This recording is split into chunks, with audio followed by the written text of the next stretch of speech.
I feel like my Shit, what's your new? my AC goes out every year. Does it really? It feels like your it. HVAC system, like the central system, right? Yeah. You know what really sucks? I did a lot when I was over in Virginia for a little bit. I did a lot of crawl space work because I'm so tiny. And I actually like... You might be able to run your system, whether it goes to the crawl space or the attic, and find out why it's going out every year. And it's usually something so small, the HVAC person who comes in every year to quote-unquote fix it isn't going to mention it, because it ensures you're going to be back next year. No, so I know I'm fine on that front, because the person that does it is my stepfather. Okay, cool. And he just kind of does it on like a pro bono basis. I do, technically. I have two. One above, one below. Crawl space below. Have you encapsulated your crawl space? Yes. Good. Super important to do over there.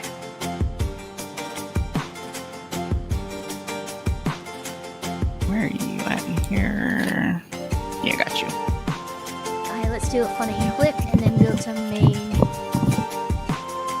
While I'm waiting for it to start up, I'm still over here sorting some of my cards. Just desperately trying to get him sorted with every bit of free time you have. You don't have a ROM. You can stop anytime you want. Can. You can finally be bees.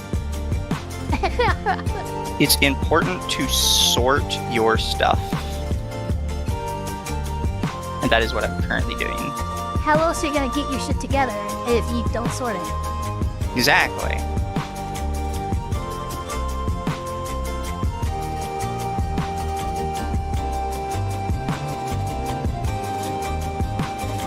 I'm also replacing any of the boring versions with the shiny versions I have. And delivered a plague unto our houses! He did?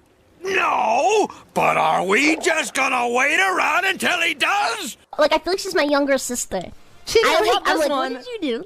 Rise, what did you do? I'm in an anime! Whenever.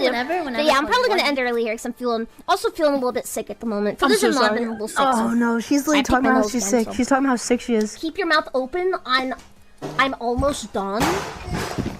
Whenever, call you Wuggy. God, man. Wait, I stun locked her? Oh no! Wait, she's gonna ban me! Just ban me, just do it, just ban me, don't even talk! Just ban me! Just ban me, just ban me, just ban me, just stop! Somebody sent 100 biddies. She had this stream! Then on 100 biddies, I go into my main chat and hello everybody, how are you doing?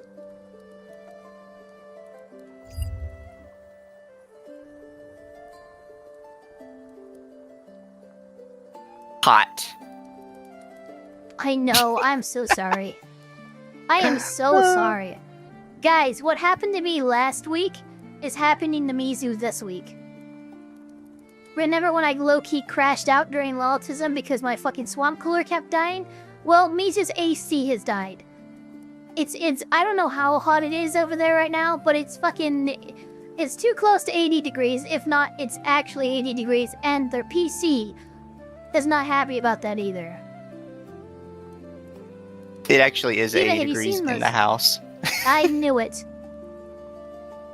Eva, have you seen sketch I made it for you? Did you put it in fan art? Let me see. Oh, somebody made you a sketch. I think they did.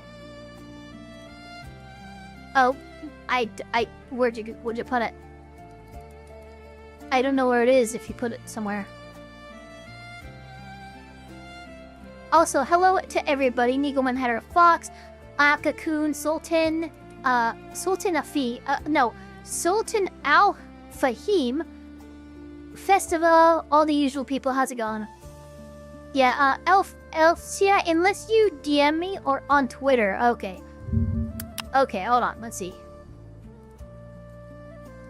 I should have been tagged, right? As long as you use the Elfpire art tag, I should be able to see it. Hi, chat. Sorry, I'm a little hot today. They are. Look. They're gonna be phoning it in just the tiniest bit, because they're focusing on not dying from the heat.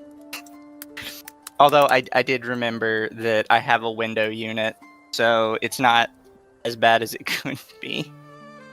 Could be much worse. Oh no. But my AC died, and it's like hot as fuck today.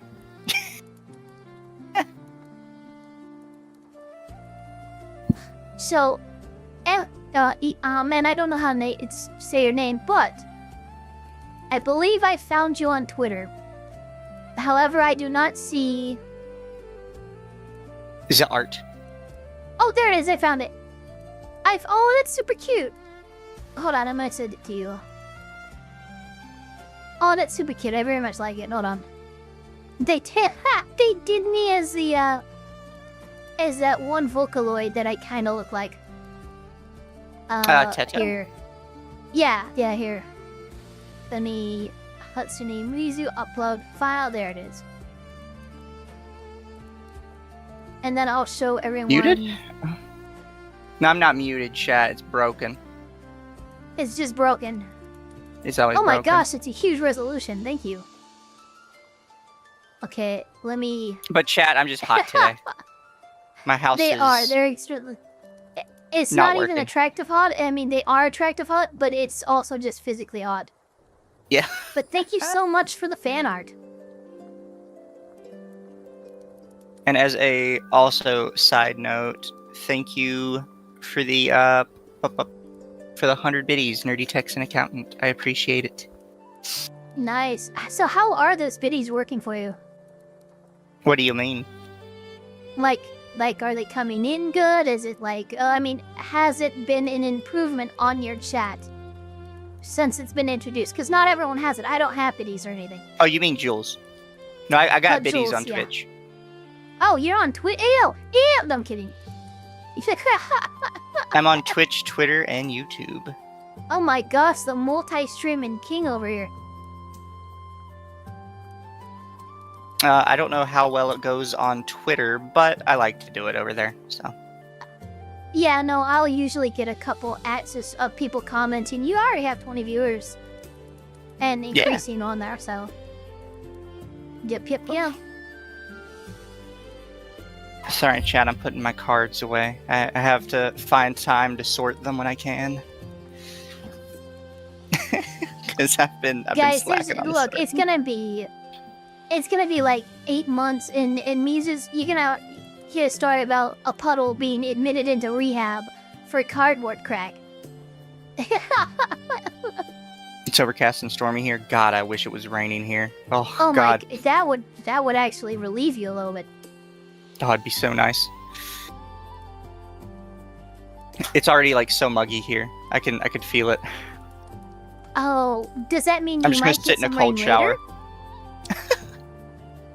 Okay, Do what? just sitting in a cold shower with just like a plastic setup, so you have your whole computer set up just outside the shower. This is the only way it could be cool, chat. Quick question, do you still daily or play FF14 constantly, and do you have an MMORPG that you enjoy constantly? I don't do my FF14 dailies. I play FF14 occasionally. Oh my god, Ethel. Ethelbrook Signbuild says, and I'm sorry, you put it in public. I'm gonna say it because you said it. I started talking to a woman who's 33, 8 years older than me, but she's wanting me to get a $20 Steam gift card to give to her kid to keep him distracted. I think that's a big red flag, and you should probably hit the eject button on that one, buddy.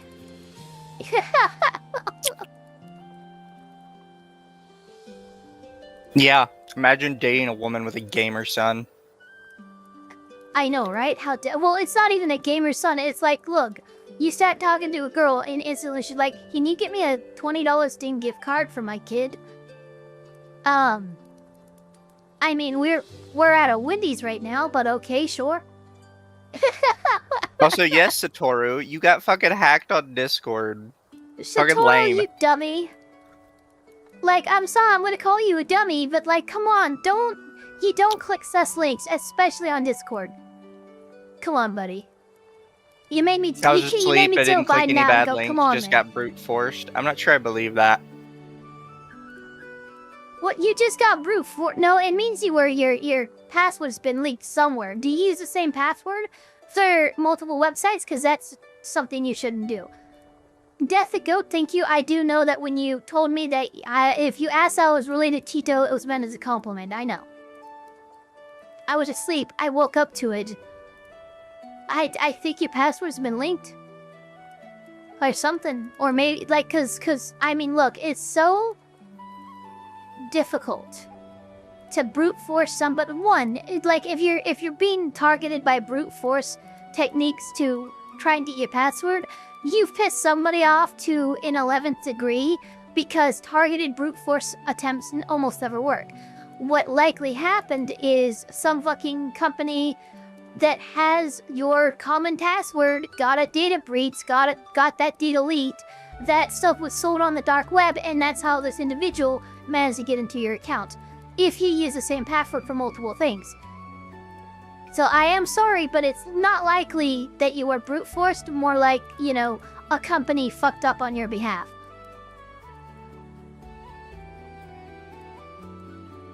Hitter 101, a likely story. But chat, I have picked out a horrendous video to force Ava through today. Yes, 26 minutes cringe. And I hope you guys are proud of me, because it took me forever to actually find this fucking video. I found like a couple people doing like... Yeah, the reaction set. It's hard I found to a couple find people good doing raw like video. 1 minute reactions of the worst parts of it, and could not find the actual full video anywhere. It took me forever to find the channel that had it. Is where like people, oh yeah, this person got arrested, and they only show like 2 minutes. I'm like, I know there's more footage of this. You can tell from the context there's more footage in this. Why are you only reacting to the hot, like, guys? I don't know. The short form react content needs to fucking just calm down a little bit. Yeah. Makes it harder to find the full stuff. Anyway. But and this channel is going to give us a little bit of a teal deer on the case leading up to this. As far as I can tell, other than in court writing, there actually are no previous videos of these two in court. This is the only video of them in court. Mom goes mad after finding out kids just, oh, this is going to be great. I've seen this happen a few times in person. It's one of the most amazing crash outs you'll ever see. When mom doesn't get what she wants, it can get crazy, man. This case, Atkinson v. Sue, came before a judge in what appears to be a Michigan Circuit Court for a review hearing addressing outstanding parenting time complaints filed by both parties. The plaintiff father, Aaron Atkinson, appeared via Zoom. The defendant mother, Samantha Sue, appeared on audio. Neither party was represented by an attorney. Since the last court date, the friend of the court, Miss Leopard, had conducted a full custody and parenting time investigation that included interviews with all three of the parties' children, who were 16, 14, and 13 years old. Here. But just a second. It looks like instead of some states will have what's known as a guardian ad litem, some will have what's known as a minor's advocate, some will have what's known as just a friend of the court. In this context, friend of the court is basically a guardian ad litem. This individual, it's their job to find out from the perspective of the children, what the living conditions are like, and that'll actually help, the court make a decision on who gets, full custody. Ms. Ms. Leopard's recommendation, dated August 13th, 2024, was that the mother's parenting time be set at every other weekend from Friday at 4:30 to Monday to school during the school year, and week on, week off during the summers, with exchanges on Sundays at 6 o'clock. The recommendation also called for the outstanding parenting time complaints filed through July 8th to be dismissed. In Michigan, friend of the court investigations are authorized under MCL 552.505 and are conducted when custody or parenting time is in dispute. The investigation. Chat, look, I know you guys are all probably bored from this, but I'm having a great time. Interviews both parents, the children, if they are of sufficient age and maturity, and relevant third parties, such as teachers, therapists, and other collateral contacts. The resulting recommendation is presented to the court, and either party may object. Under MCL 722.23, the court evaluates Satoru actually asked a question that's relevant. Isn't friend of the court the same term as those who make SCOTUS filings in support of an argument that's to be heard? What you are referring to is an amicus brief.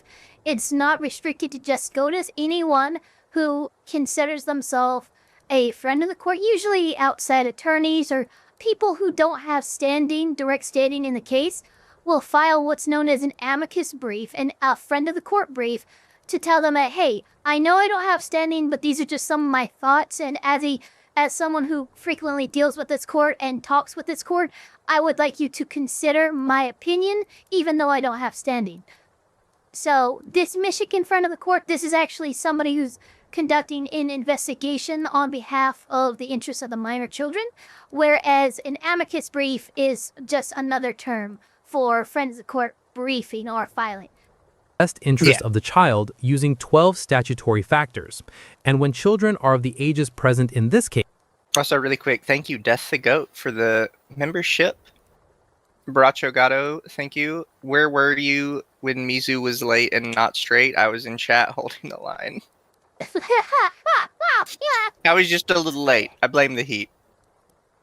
Look, guys, I straight up suggested that Mizu, we could skip this week if you want, because that's how much I know heat. Yeah, they're like, no, I'm gonna keep my schedule despite the fact I am a boiling puddle right now. Slowly evaporating. Slowly evaporating. You just understand Mizu's dedication. Yeah. He's a very dedicated puddle. 14, and 16, their preferences carry significant weight under Factor I, which considers the reasonable preference of the child if the court deems the child to be of sufficient age to express a preference. For the record, this matter is before the court to review any outstanding issues. Just so we're clear, lady on the bottom here is not Mom. Mom is not actually in yet. That's probably the friend of the court, isn't it? Yeah, and Dad is Aaron Atkinson up here in the right. Yeah, he appeared via Zoom. From what I understand, does the mom appear just via audio, or is there video too? Don't worry, she'll be in here. Okay, just making sure.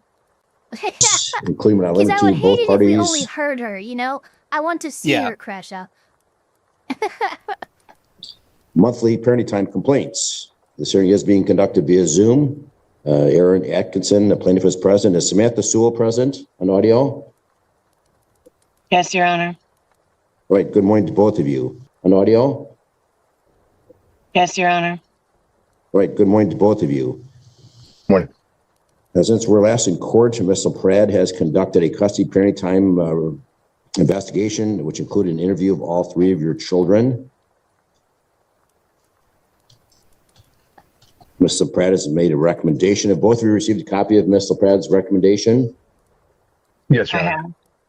Okay. And the two of you have conferred with Ms. Brower this morning. And the court would note, Ms. Brower, maybe... Okay, look, I don't mean to make fun of anything, but I have an idea for a bit here. The case of Ron Swanson versus Tammy Swanson is here to proceed.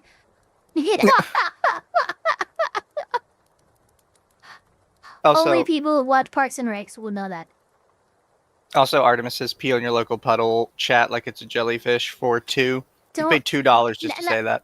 $2. Yeah, well, I mean, how dare you? It's your money. Do what you will. But my God, how dare you? How dare? There appears to be an outstanding motion, a motion filed by defendant mother to modify custody. Yep, there she is. There Samantha she. Sewell. Okay. In a car.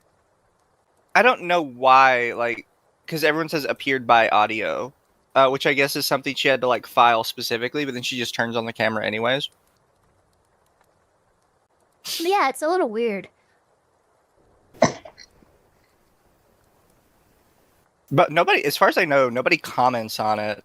Everybody's just like, oh, well, yep, she has camera on now. Dude, she just appeared and didn't say a fucking word. That was kind of weird.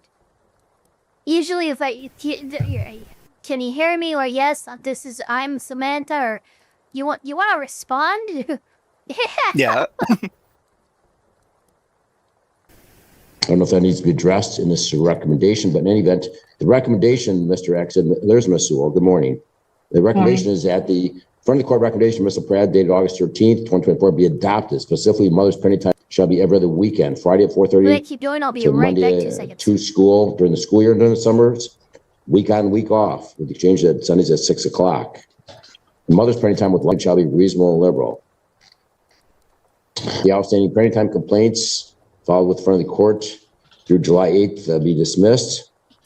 It's also known that both parties have provided the court with essays, what they have learned for their high conflict solutions workshop. The court appreciates both of you taking that program. Hopefully it was beneficial. I'm not, the court does not order. So, because it could be a little hard to hear the judge because his camera's not, or his mic is not as clear as it should be. But he said that they have both had to take a high conflict resolution workshop, and they're both already finished it. So this is after they've been lectured on the whole high conflict thing.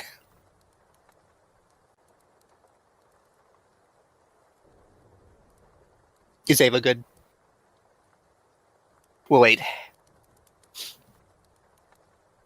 But it is kind of funny to consider that this is after they've already had their lecture about being bad.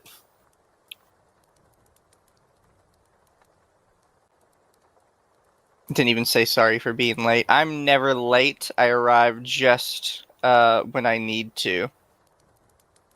God, what's the full quote? Let me look it up.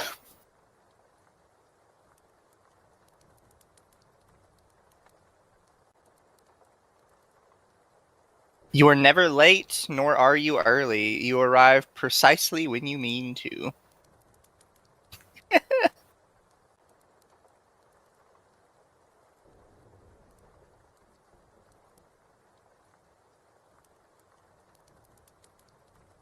Death the Goat, get your goddamn AC fixed. I have somebody coming, but they won't be able to be here till tomorrow. So tonight, window partially open, and I'll probably go find like a little box fan later.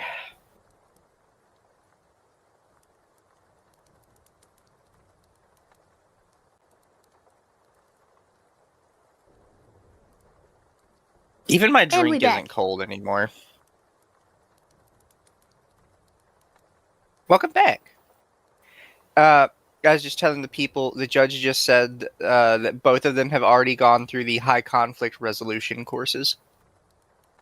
Yeah, that's usually the only way you're gonna see two people this opposed in like family court. You're only ever gonna see them in court if every mediation attempt has failed. Like, Texas has required mediation. California also has something similar to required mediation. Lots of states do. But if that fails, this is what happens. Yeah. For the completion of that class, if it's a waste of time. Oh, that wasn't before the workshop. Exactly. There's some value in that class for both of you to make life easier for each of you. All right, so Ms. Sewell, do you understand the recommendation? I do understand it.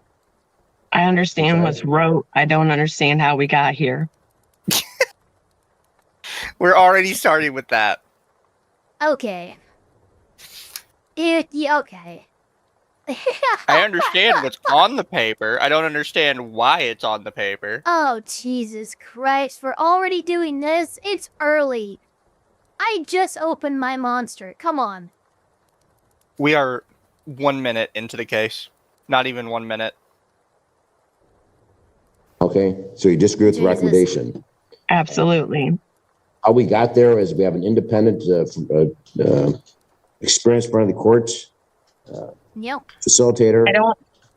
I personally feel like she's interviewed your children. So your children are 16, 14, 13. This is not like a 6-year-old. So much more weight to be given on the thoughts and input of the children. I can guarantee you that, Ms. Sewell. So maybe you should ask yourself these questions. Like this because there's a lot of states do not consider the thoughts of the minor children, even if they're teenagers approaching the age of majority.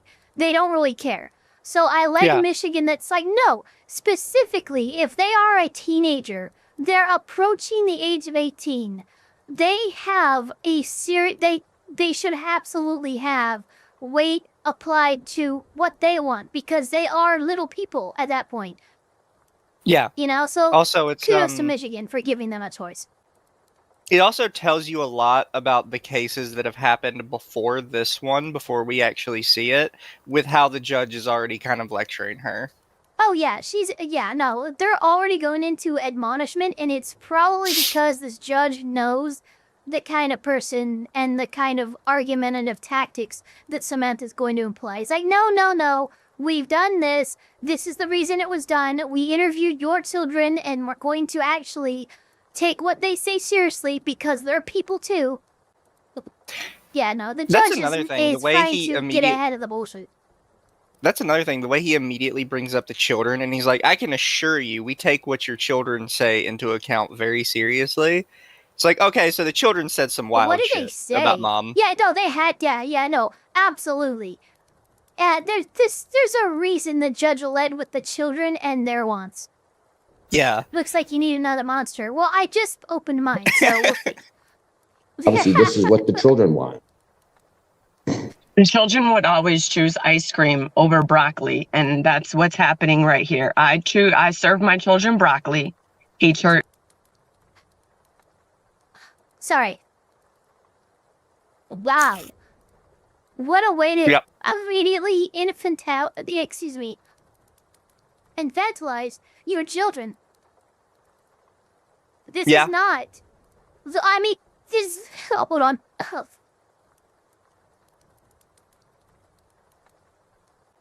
So not completely better, but this is why the judge let off with that, because the judge is trying to impress upon the mother, hey, your children aren't fucking 6 anymore. This is not down to, the difference between choosing ice cream or broccoli. No, they're older than that. They're more capable of nuanced decision making than that. And I'm telling you that he told you in no uncertain terms that this argument is going to work. It isn't going to work, and you made it anyway. Yeah, you're still going for it. No, Your Honor, you don't understand. They just like Dad because he gives them broccoli. He gives them ice cream instead of broccoli. He gives them Yeah, these kids actually like broccoli is a thing. They come out and said, we don't ask for ice cream, actually. I don't know what she's talking about. Chooses to serve them ice cream. Children will always choose ice cream over broccoli. There are serious concerns within this case that have not been addressed. And unfortunately, it's so sickening and disturbing, this case, that the outcome of this recommendation is me dropping out. I don't wish to continue this anymore. My children. Like, you get a choice to no longer participate in the family courts. You're here, Bits. I'm sorry, you're ours, and we've decided that you're not. Me not getting my way is I don't want to be in court anymore. That's great. We don't want you in court either, but you're still gonna be here, and we're still gonna have to deal with you. Like, come on. Thank you, Baked Buddhist. Says the deflection is strong with this one.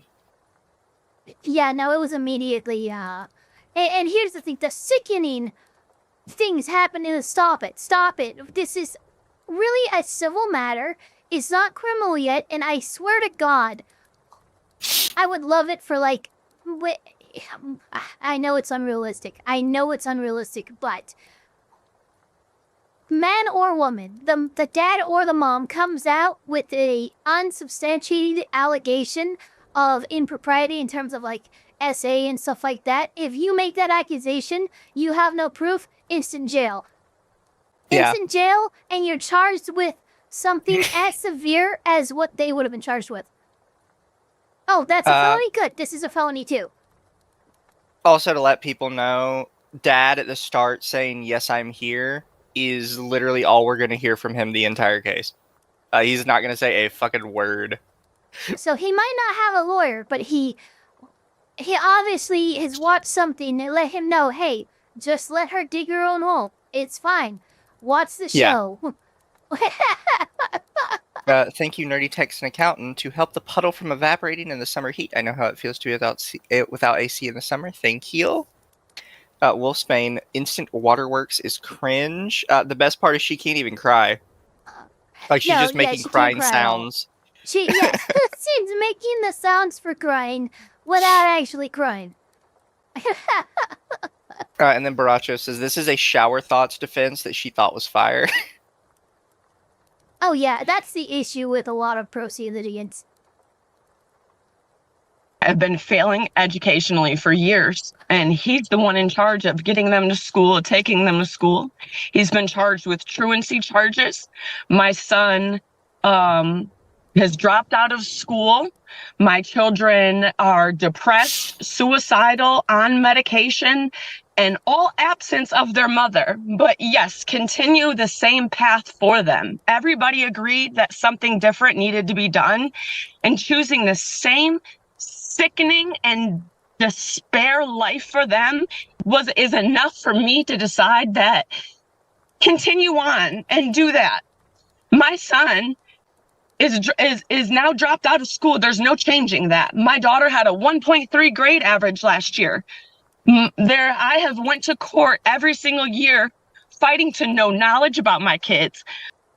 It's important to note that she's saying all of this stuff, but there was a guardian ad litem in the case who talked to the school. So she doesn't seem to understand that even if all of this is true, even if all of this is somehow true, which I don't believe it is, a guardian ad litem saw that and still said the kids are better off with Dad than they would be with you. Yeah, because that's kind of my thing. I'm like, you're throwing a lot of accusations here where you should know, like, there was a person to look into all this. 1.3 grading average? That's crazy. That is pretty much all D's and F's. There's no way. I find it highly unlikely that that's even true. Your son dropping out of high school, maybe that's true, but, you know, even nowadays, high school dropouts isn't completely unheard of. And if the dude's 16, well, there's some amount of autonomy there. Well, one of them is 17. So one of them might even 17, just be like... yeah, 17, they're not even, I think Michigan, it's 17, is pretty much you're an adult. Yeah. Like, one of them is 17. He might not even have a say in it. That's like a D average with 1 C. Yeah, that's pretty bad. And the C is probably Jim. Okay. Question, what is this? Because I just got here. I may not be as smart as someone who is autistic, but since the title says Lawtism, I'm sure this is about her. Also, autistic kids being... No, so we call it Lawtism because we are the Lawtist. Yeah, we are the autistics about law. Yeah, there's no other way to put it. Really. it's kind of the perfect term for it. We are autistic, and autism is law. At least one of our tisms. Yeah, but Lawtism is just us covering cases that we think are interesting. This is one I brought to Ava because I knew it would make Ava crash out at some point. Of course it fucking... of course, yeah, well... Do you know the reason why I stopped practicing law? I'm fucking literally listed as retired, never to fucking resume. On the bar's freaking registry. Why? Because of this shit. Family law will destroy your soul. I have We'll have to think of a day to do it, because I have another one to mess with you with, but it's 2 hours long. Oh, damn, that's a special one, yeah. But that one might make you crash out, like, out of anger, because the mom in that one says some, like, heinous shit about her own kids, and it's like, what is wrong with you? Oh, no, yeah, I've seen that a couple times where it's like, okay, we need to do something else. If she's saying that about her kid, look, before we're okay with every other weekend, now I think full custody is on the table now with what she just said about her own children. Yeah. Thank you, Internet Zen Master. Mizu's AC is out. Kirsch's HVAC system is busted. She was miserable yesterday. Suddenly, I'm very grateful. WA's default state is 60s and drizzling. I would love 60s and drizzling. I'm like, that just reminds me of the homeland. It's 80 in here right now. That's so gross. God, even with the window AC on? Yep. With just streaming and VTube Studio up, my CPU is currently at 73 degrees. I mean... Apparently my GPU's usually at 40, though. I don't know what's up with that. Well, you're not using a lot in your GPU. Fair. Yeah, OBS uses mostly processor, especially Watch Together, you're using processor speed on that. VTube Studio also surprisingly uses quite a bit of processing power. So yeah, that's why there's a... Yeah, I don't know why.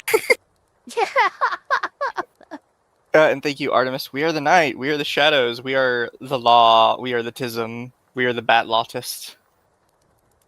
I mean, yeah. Thank you guys, though.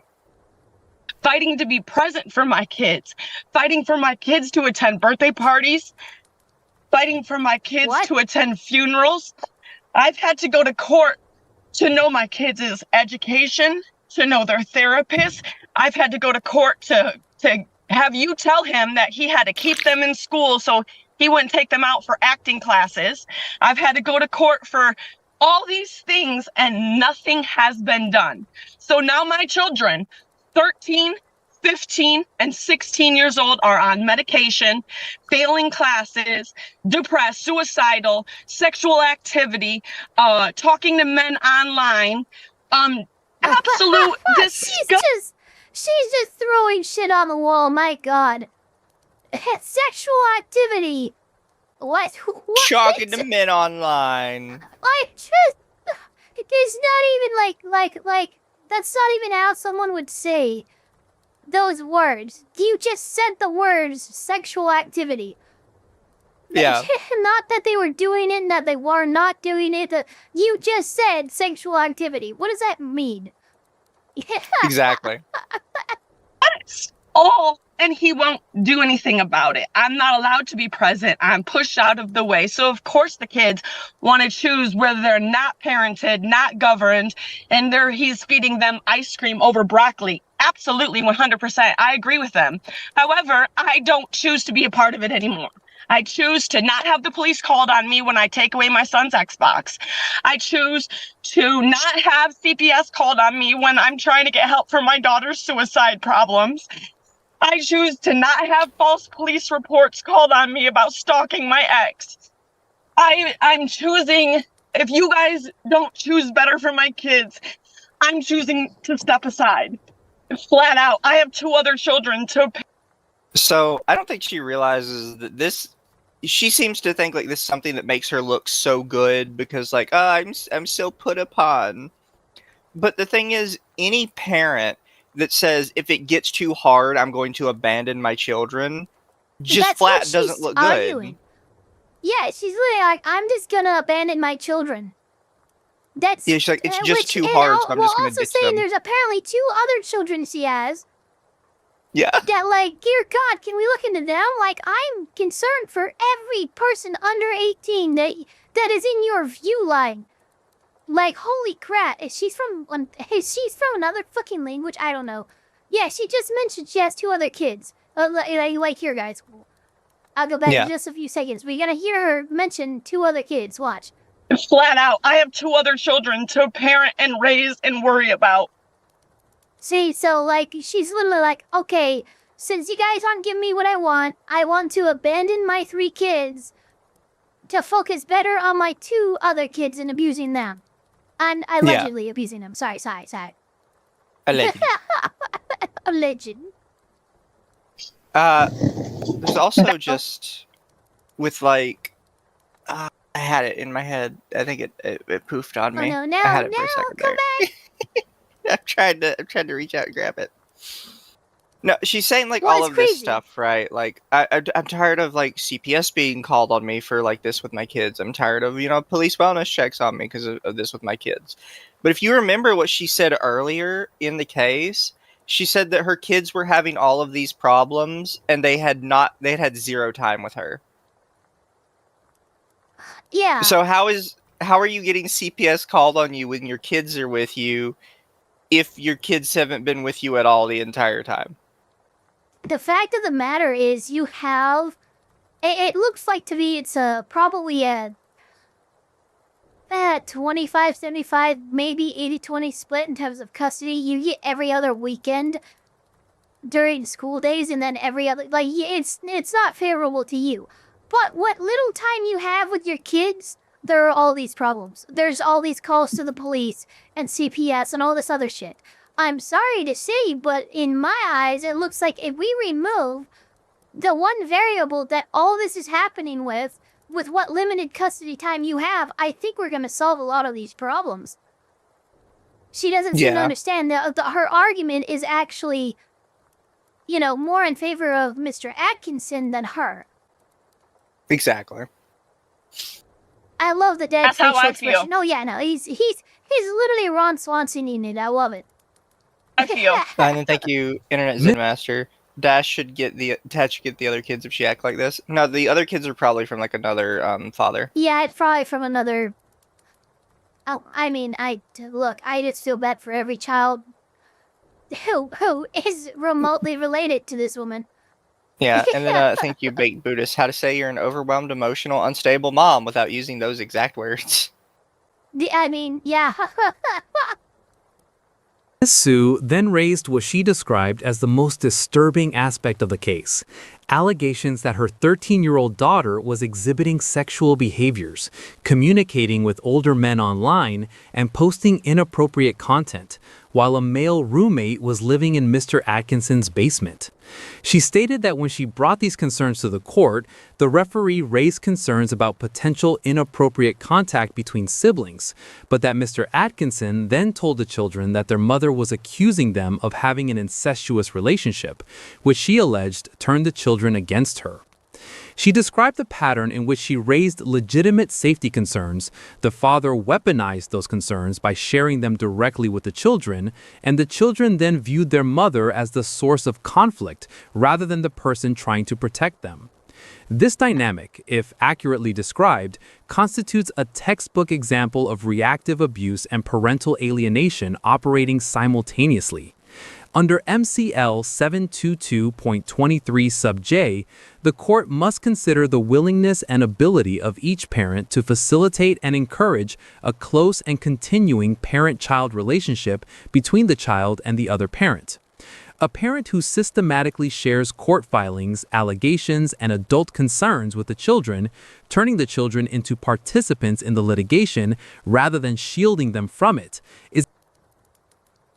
So I hope he's going to actually play the clip where they say that, because I've seen it in another reaction video, the clip of it. But yeah, no, she directly says that the 13-year-old might be having an incestuous relationship with the 16-year-old brother.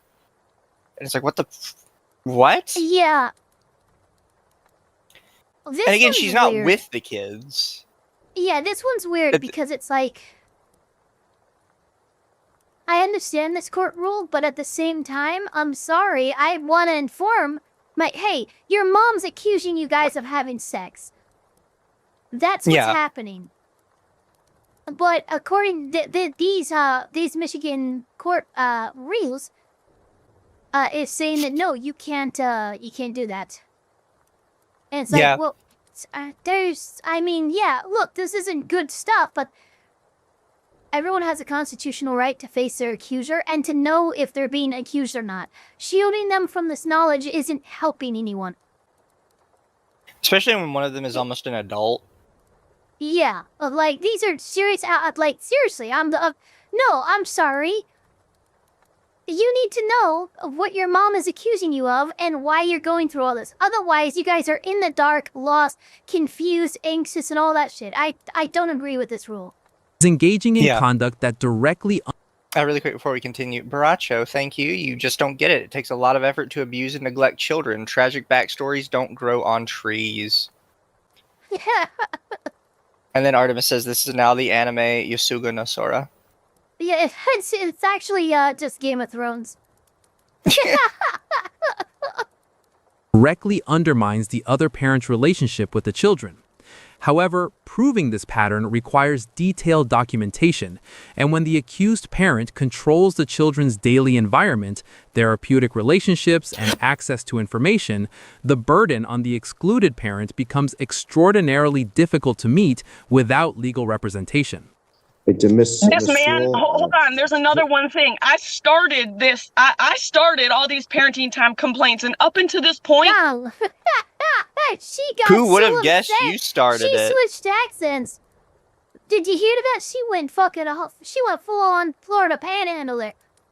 I did. I also like how she goes, I started all these complaints. Yeah, hun, we kind of knew that. We kind of could have guessed we that definitely one. know that one. because he was allowing the kids to move freely between homes, it was working out fantastically great until he tried to strong arm me into paying him some money. Hold on one second. He had moved a man into the basement with my 12-year-old daughter, lied to me about it, lied to the courts about it, wouldn't let CPS in. And my daughter is expressing sexual habits and behaviors, and nobody will investigate it, and nobody hears me.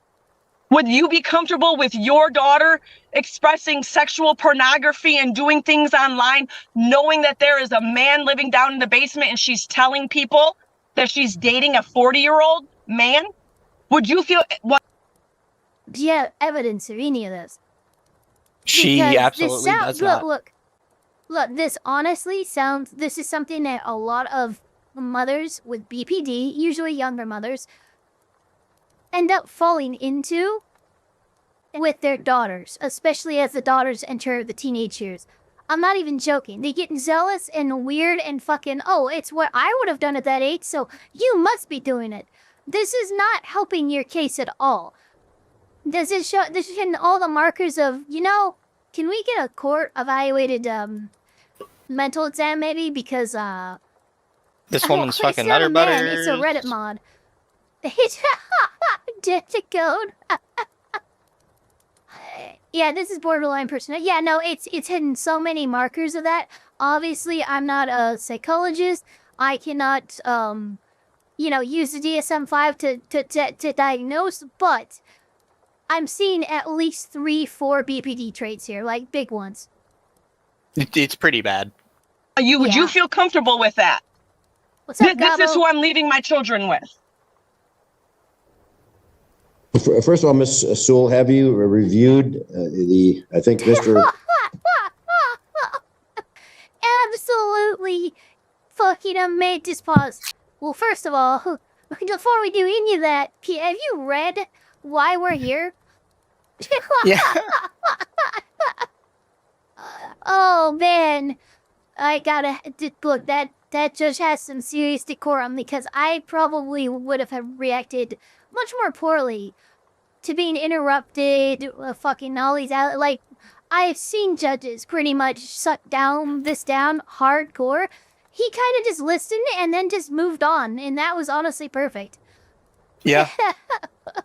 Accident filed with Do you know the why we're court here today, file. ma'am? There's University of Michigan Psychiatric Emergency Department reports. I have, and Okay. can I That's explain dated- something to you?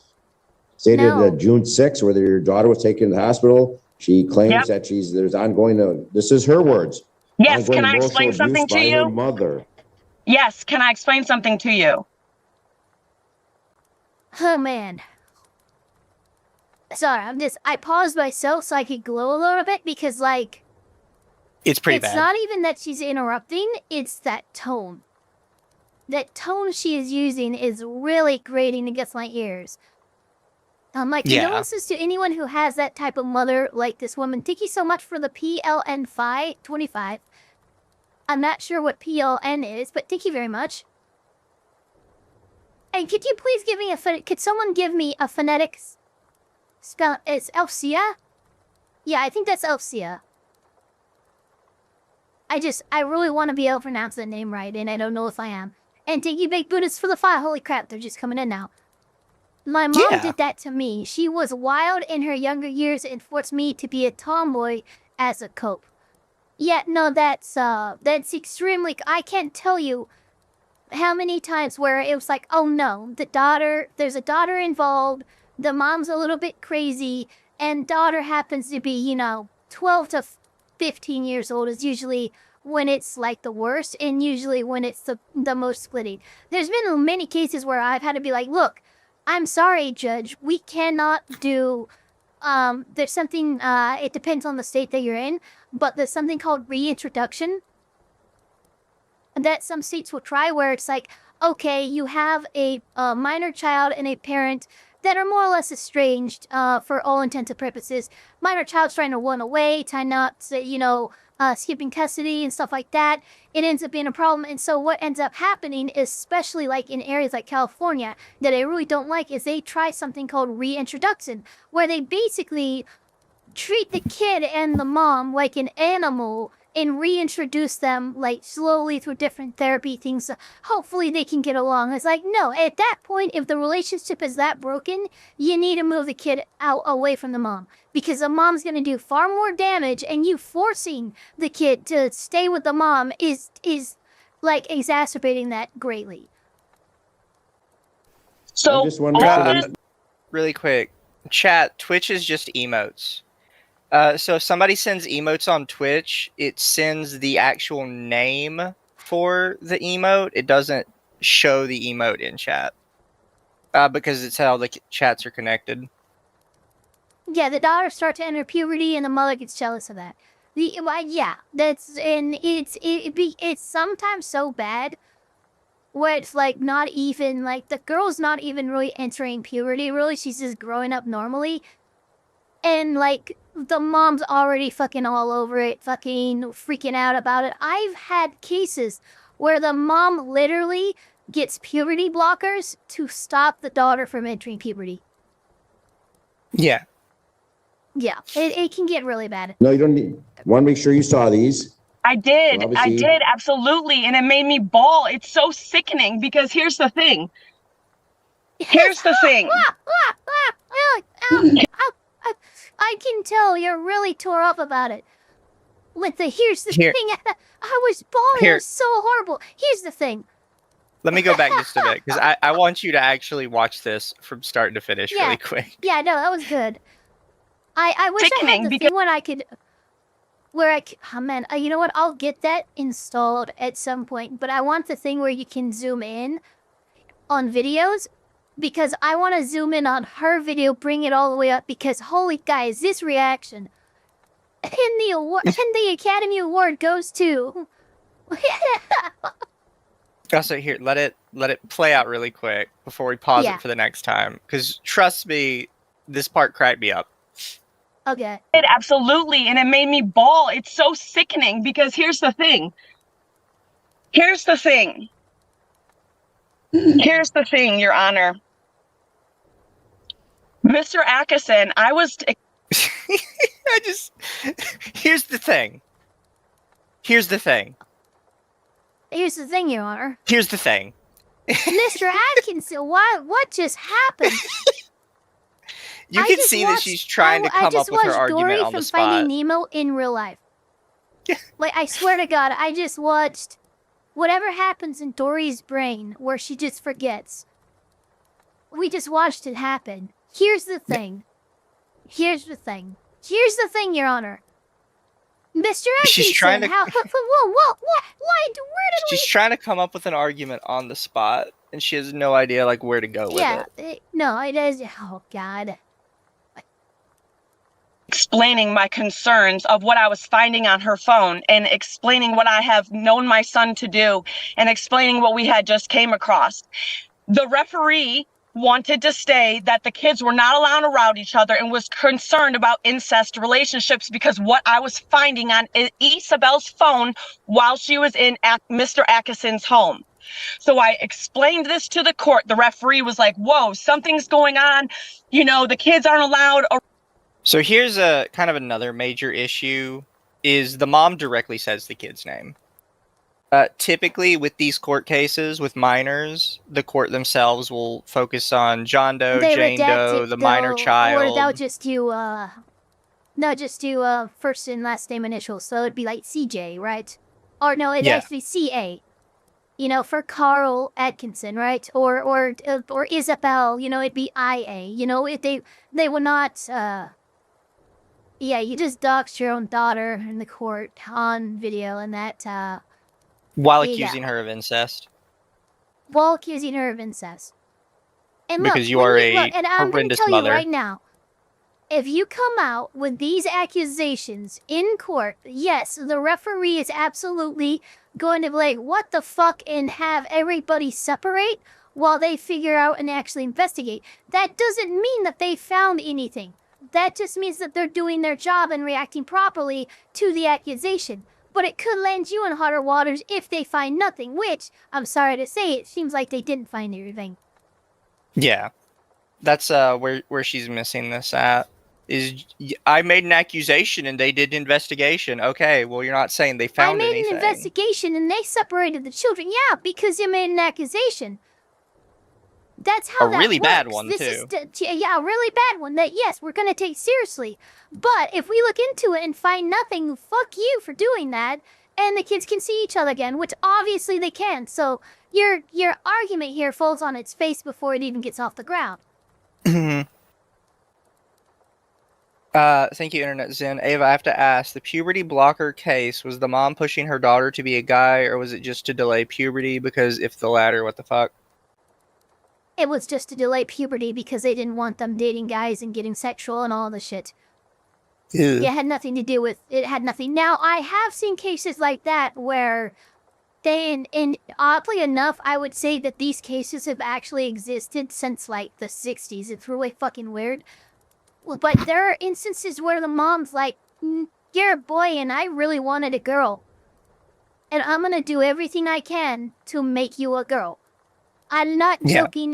These cases, I helped take care of a 75-year-old with dementia who told me about what his mom used to do. Used to call him Jackie, dress him up in dresses and shit like that. And again, this had to happen during like the 50s or 60s, right? Fucking long-ass time ago. But it was still happening, and I think that is something to look into far more than, you know, people deciding for themselves after the age of 18, you know, they want to transition or whatever. Okay, that's fine. But we need to look at these parents who've been pulling this shit for fucking decades, long before trans was ever like a normal or mainstream thing. This has been happening, and I think that's a problem, and it hasn't been addressed. And thank you, Nerdy Text and Accountant, for the 100 bits. He says, I'm sorry, Ava, but Mizu needs to be a bit bigger today. Also, WTF is wrong with this mother. Okay. She's just mad that she is losing her chitlins. So instead of just accepting that she's a shitty mother and she needs to do better, she's just going to throw them under the bus and say the worst things about them just to try and get them away from dad. I've made Mizu bigger and I've made myself slightly shorter to make you happy. Oh, there is a Guilty Gear plotline and they retconned that because makes trans ideology look bad as it already is. Well, I mean, forced trans ideology because you wanted a daughter instead of a son is fucking weird, and it predates, you know, the modern trans ideology. It's something that needs to be studied, looked into, like, psychologically. There needs to be papers on it, because it was remarkably more common than it should have been, and it was happening during the 50s and 60s. Again, unheard of during that time, but there was these moms doing weird-ass shit to their children because they wanted a boy instead of a girl or vice versa. Yeah. Other. Mr. Atkinson went home. Nerdy Text and Accountant says, I meant the balloons. Sparky's Tech Corner, thank you for the 2. Sounds like Mandark from Dexter Labs. I remember that episode, and yes, it's similar to that. It's done by the mother mostly, right? Yes, yeah. I can't think of a single case in which that was done by the father. Maybe there's some out there, but no, every case I've ever read up on, heard about through firsthand or whatever, no, it's always been the mother forcing the gender they wanted on their offspring. Like, it's the mother doing that. I've never seen the father do that. Yeah. And told Issa and London that I was accusing them of having an ancestral relationship and blamed the entire thing on me. So she absolutely... An ancestral... I know what she meant. But just an ancestral relationship just sounds way more funny. I also like that she's saying... your ancestors. What? I also like that she's saying, he blamed me for that. It's like, okay... Or yeah, maybe because you made the accusation. Yeah. Like, what do you mean he blamed you? You said that you made the accusation. Was it puberty block or mom charged with anything? Maybe, but I was not. I was on the civil side and doing family law. If they decided to pursue charges when all that came out, you know, that's really, I'd have to ask and follow up on the criminal side of that case, which I was not involved with. Yeah. Was so mad at me, and I think I provided text messages to the court where she was saying my mom's so weird, she thinks I'm having sex with my brother, and she thinks I'm having sex with my dad's roommate. But these are the things that I'm finding on her phone, and I'm providing them to the court. I'm not having conversations with my daughter about what I'm thinking. I'm having conversations with Aaron Atkinson, trying to get to the bottom of it, and then he's going and telling the exact. He is showing her, even these classes. So I'm not sure she understands that even I don't even if know the where court... she knows she is. Yeah. Because the thing is, even if the court rule is followed, what's going to happen here is the judge would admonish dad and be like, look, you don't need to be telling the kids what mom is saying. And then he would immediately look at mom and he'd be like, you are a fucking psycho for accusing your children of having an incestuous relationship with zero evidence just to get one over on your husband. Yeah, no, Or that's the ex-husband. thing. It's like, this is a rule. It's not going to throw out the case or anything. It's a court rule violation. It's, you know, it's admonishment depending on the severity of the break. You know, maybe you're held in contempt or something. But again, you have to do something pretty fucking crazy. No, this is hey, you can't do that. And then immediately the judge is going to look to the mom and follow up because those accusations are fucking crazy. Yeah. He shouldn't be telling the kids. You shouldn't be saying that shit to start with. Yeah, exactly. And then she's like, well, he's alienating me from the children. It's like, no, you're alienating yourself from the children by accusing them of this bizarre bullshit. Is it that? So here, he's right there in the lower left. Yeah, he's not going to say anything the whole time because I feel like he he's took an animal before this and just like, I'm just gonna be along for the ride, honestly. I believe he's gotten advice from a lawyer or advice from somebody who was just like, someone who knows, she's like, dude, she's Nutter Butters. Just let her talk. Yeah, just let her talk. She will do everything you need to and more. Don't respond to her allegations. Just let her rant. Trust me. So glad I had never the type of BS with my ex. Yeah. But yeah, even if dad should stop sharing, it's like, but why the heck are you accusing your kids of that? What are you gonna do if you have custody, not let your kids talk without you in the room? Well, that's kind of a big thing, right? And I imagine if she was awarded full custody from that, all of a sudden she'd have no problem with her 13-year-old and 16-year-old hanging out together because she knows. Oh yeah, don't worry, they're perfect now. I fixed them. Yeah, that's a problem. It's just a strategy to try and get them away from dad. That's all it is. Don't interrupt your enemy when they are destroying themselves. Absolutely. Words to live by, especially if you're practicing law. Yeah. Showing them the paperwork and putting it in their faces absolutely causing problems. I've came to the courts every single year about things. However, I will clarify, if I was Dad's lawyer during this, there is a point where I likely would stop her for the specific reason. I'd be like, Judge, she shouldn't be saying this about the children on like an open Zoom court hearing. Like, yeah, that's true. This could get back to the children. This could get back to their friends. Like she shouldn't be doing this on an open Zoom court hearing. He looks used I think to like if he had a lawyer, the lawyer would likely do that. I think he hasn't even been advised. He just knows her well enough to know that she will dig herself a hole. Yeah. Like, that's the face of someone who has dealt with this for a while and has pretty much mastered the art of dealing with it. Yeah. Well, because if was a if this was like the first time he was having to deal with this, he wouldn't be able to hold it in as much as he is now. Yeah. This is definitely somebody that is aware that this was going to happen. He's like, oh, my ex making wild accusations must be a day that ends in Y. Exactly. That I'm bad-mouthed, I'm talked about. Of course the kids view me like this. This is 100% parental alienation, and the courts have enabled the abuse of me, the control of me, and I'm done. If you guys cannot see that, why would I be fighting for my kids to abuse them? All I want for them to do is do better in school. Hold him accountable to that court order. It's a court order for a reason. You're not allowed to badmouth me every chance you get. My kids don't need to grow up in a toxic environment like that. I love them so much and only want the best for them. So yeah, they hate me for making them clean their rooms. They hate me for grounding them, taking away their cell phone. I took away my daughter's cell phone because of the things that she was posting on TikTok and the boys that she was talking to. He turned around and bought her a new phone. After all this. So here's the thing, right? Is even if this was true, what you need on the phone is like more parental controls.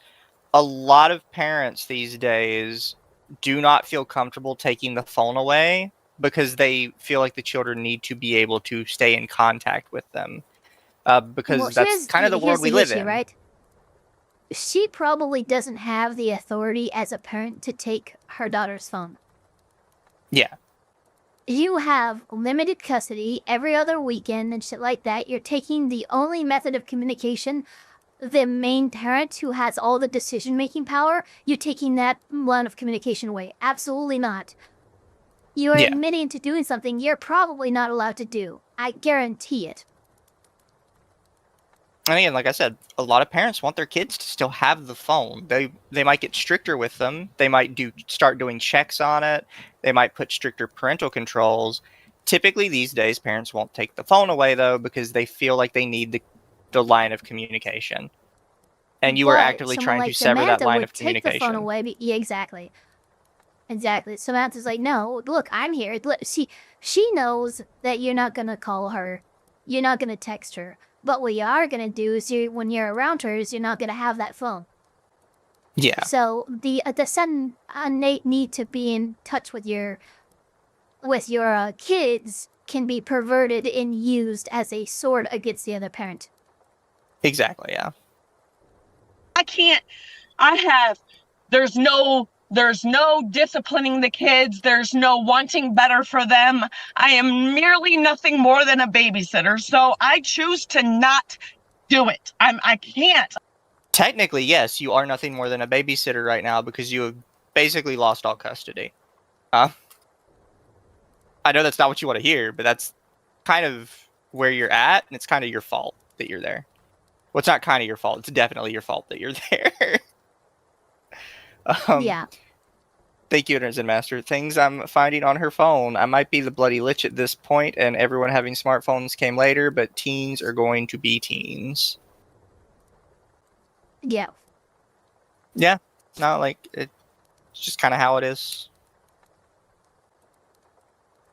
I cannot live and I cannot be exposed to the police knocking on my door again, to the CPS, to the false CPS call. I've been dealing with this for far too long. Far too long. And this is exactly what he wanted. So congratulations, Aaron. You've won. Congratulations. This is absolutely what you've wanted. I hope you're happy with the results.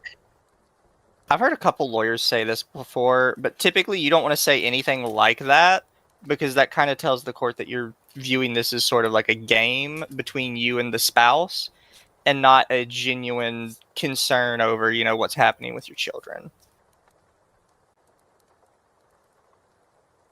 Like, oh, he's won, Your Honor. He's won. I give up. He's won. No. It's not how this is. Like, you're fighting for custody of your children. Fucking act like it. Oh, Ava. I'm here. Oh, there you are. You got really quiet. Oh. Preaching to the choir. Fair. Is it not working? To be honest with you, I feel so bad for my kids, but I feel so bad for my kids' future that they have to live like this. 100%. The kid's therapist is his therapist. Can you imagine what my kids would say if my kids attended my therapist and all they listened to is negative lies that I said about my ex? That's not how therapy works. I don't know why you think this is a thing. Do you go to therapy to lie about your ex? Yeah. Well, even if you went to therapy to lie about your ex, it's like the therapist is not talking with the kids about the same thing they're talking about with your ex. In daytime, no. That's a breach of, like, confidentiality and stuff. Come on. Yeah, like, they can't really do it to either of them. For one, it's not healthy for the kids, but for two, you're not allowed to do that to your clients. I don't know where she's got this idea that they're going to Dad's therapist to talk shit about her and Dad. Shut up, woman. And this whole thing is like you can see why the court was like, yeah, no, you don't have the kids now. We're not doing that game. I mean, Ava have talked about this before, but it is ridiculously hard to convince the court to take children away from a mom. It's so hard. It's so fucking hard. Yeah. Cerberus, this sounds kind of familiar from a past case y'all covered. Yeah, sadly, it's not a rare occurrence in family law for these types of accusations to come out, usually leveled by the mother. Yeah. It does seem like a very mom-coded thing to do for some reason. Because it's worked. And, I mean, look, if it didn't work, they wouldn't try it because they would see that it doesn't work. But it works just enough. It's worth rolling the dice. Fair enough, yeah. Paid actor? The one that literally gets paid to make people believe his story?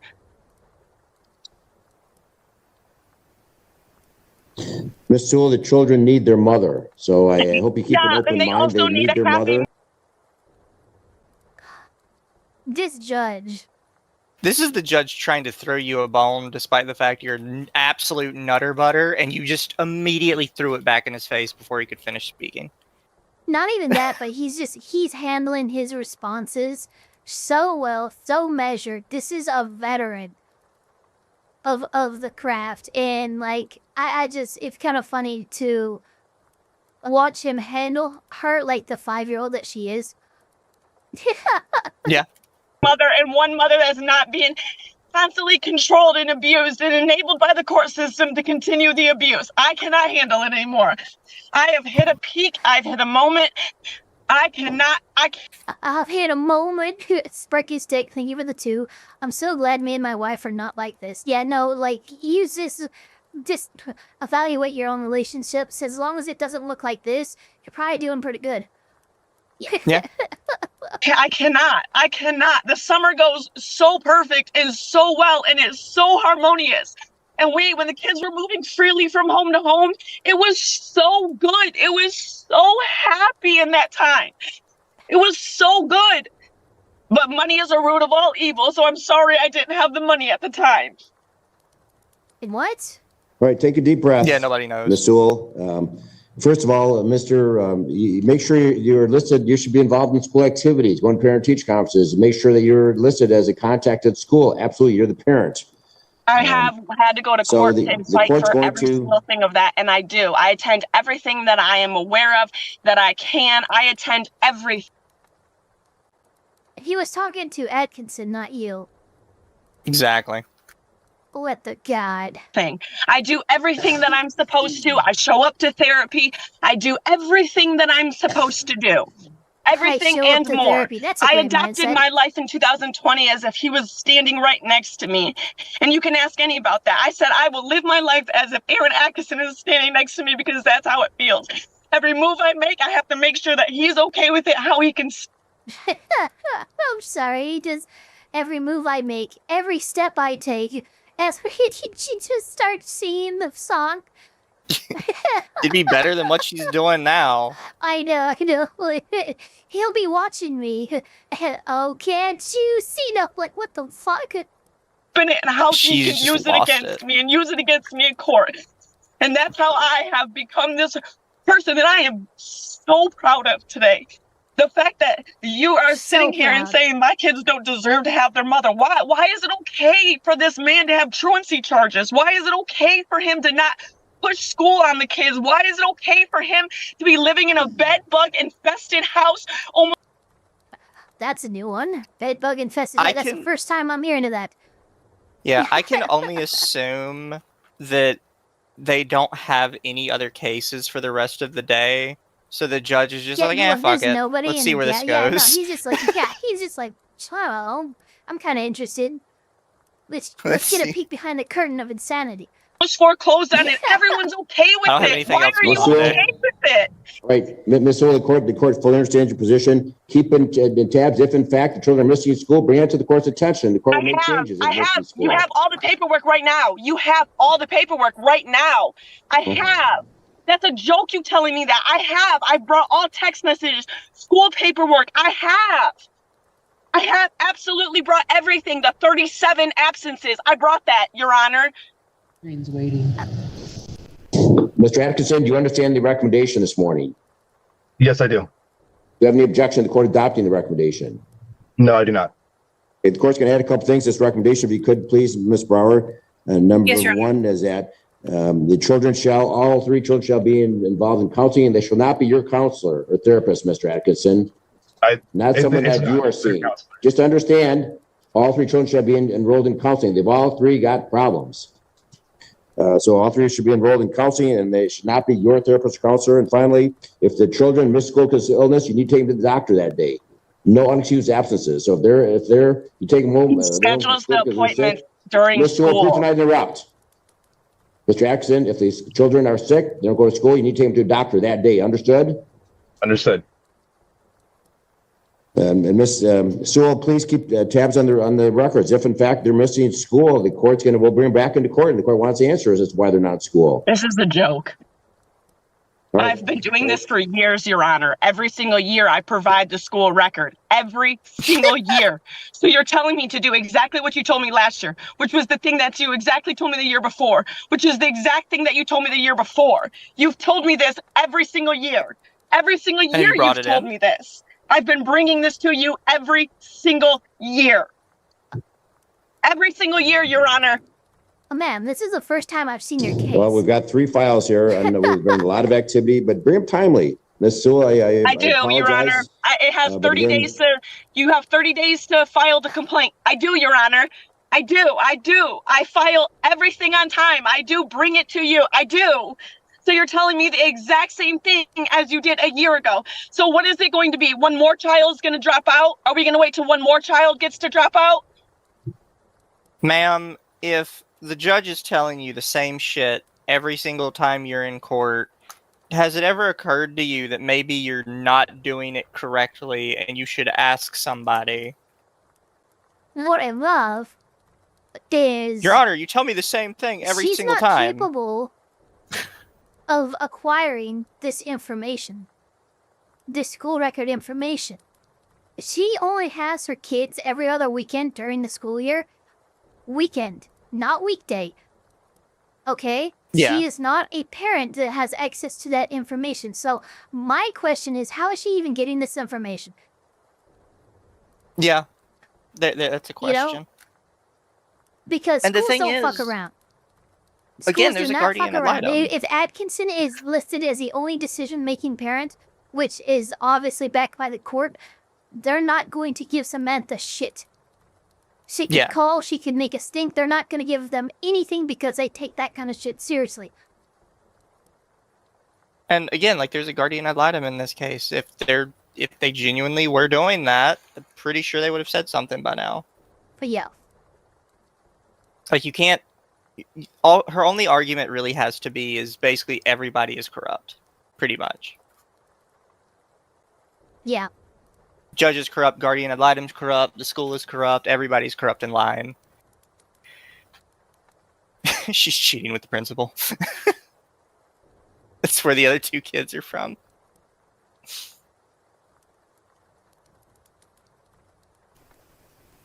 Because this could have been prevented. This absolutely could have been prevented. Court's attention. This absolutely could have been prevented. I'm not going to talk over you, try to talk above you, Ms. Sewell. So, court will adopt the recommendation. I will conclude this review. Do bring it to the court's attention, please. I will look at it. Also, yes, chat, she does have a septum ring. You could see it when she gets close to the camera. Of course she does. Septum ring It theory does not proven surprise once me. again. So please bring it to the court's attention, and the court's going to amend the recommendation with those. Your Honor, can I provisions. ask something else? Sure, go ahead. Somebody in chat asked earlier why the judge was letting her go on, and this is another example of it. I think the judge is just kind of curious at this point. He's the like, judge is chill. You know, he's had a good morning. He had a good night's sleep. He has the patience for this. yeah, That's really all that it is. It's like you're looking at a judge with an impressive amount of patience, because I know I wouldn't have this amount of patience. yeah. And like, as much as it's more noticeable with judges like Judge Flesher, who actually verbally state when he's interested in something. But some judges just get curious about, like, kind of nosy Nellies, because this is like the only gossip they really get because it's such a busy job. And it's like, you know what? Let's learn some of the town gossip while we're here. Go on, tell me more about your story. I'm all ears. Yeah, like Hato says, the judge is just enjoying the tea. And thank you, Wolfsbane. Her glasses are hiding her crazy eyes. Not doing a very good job.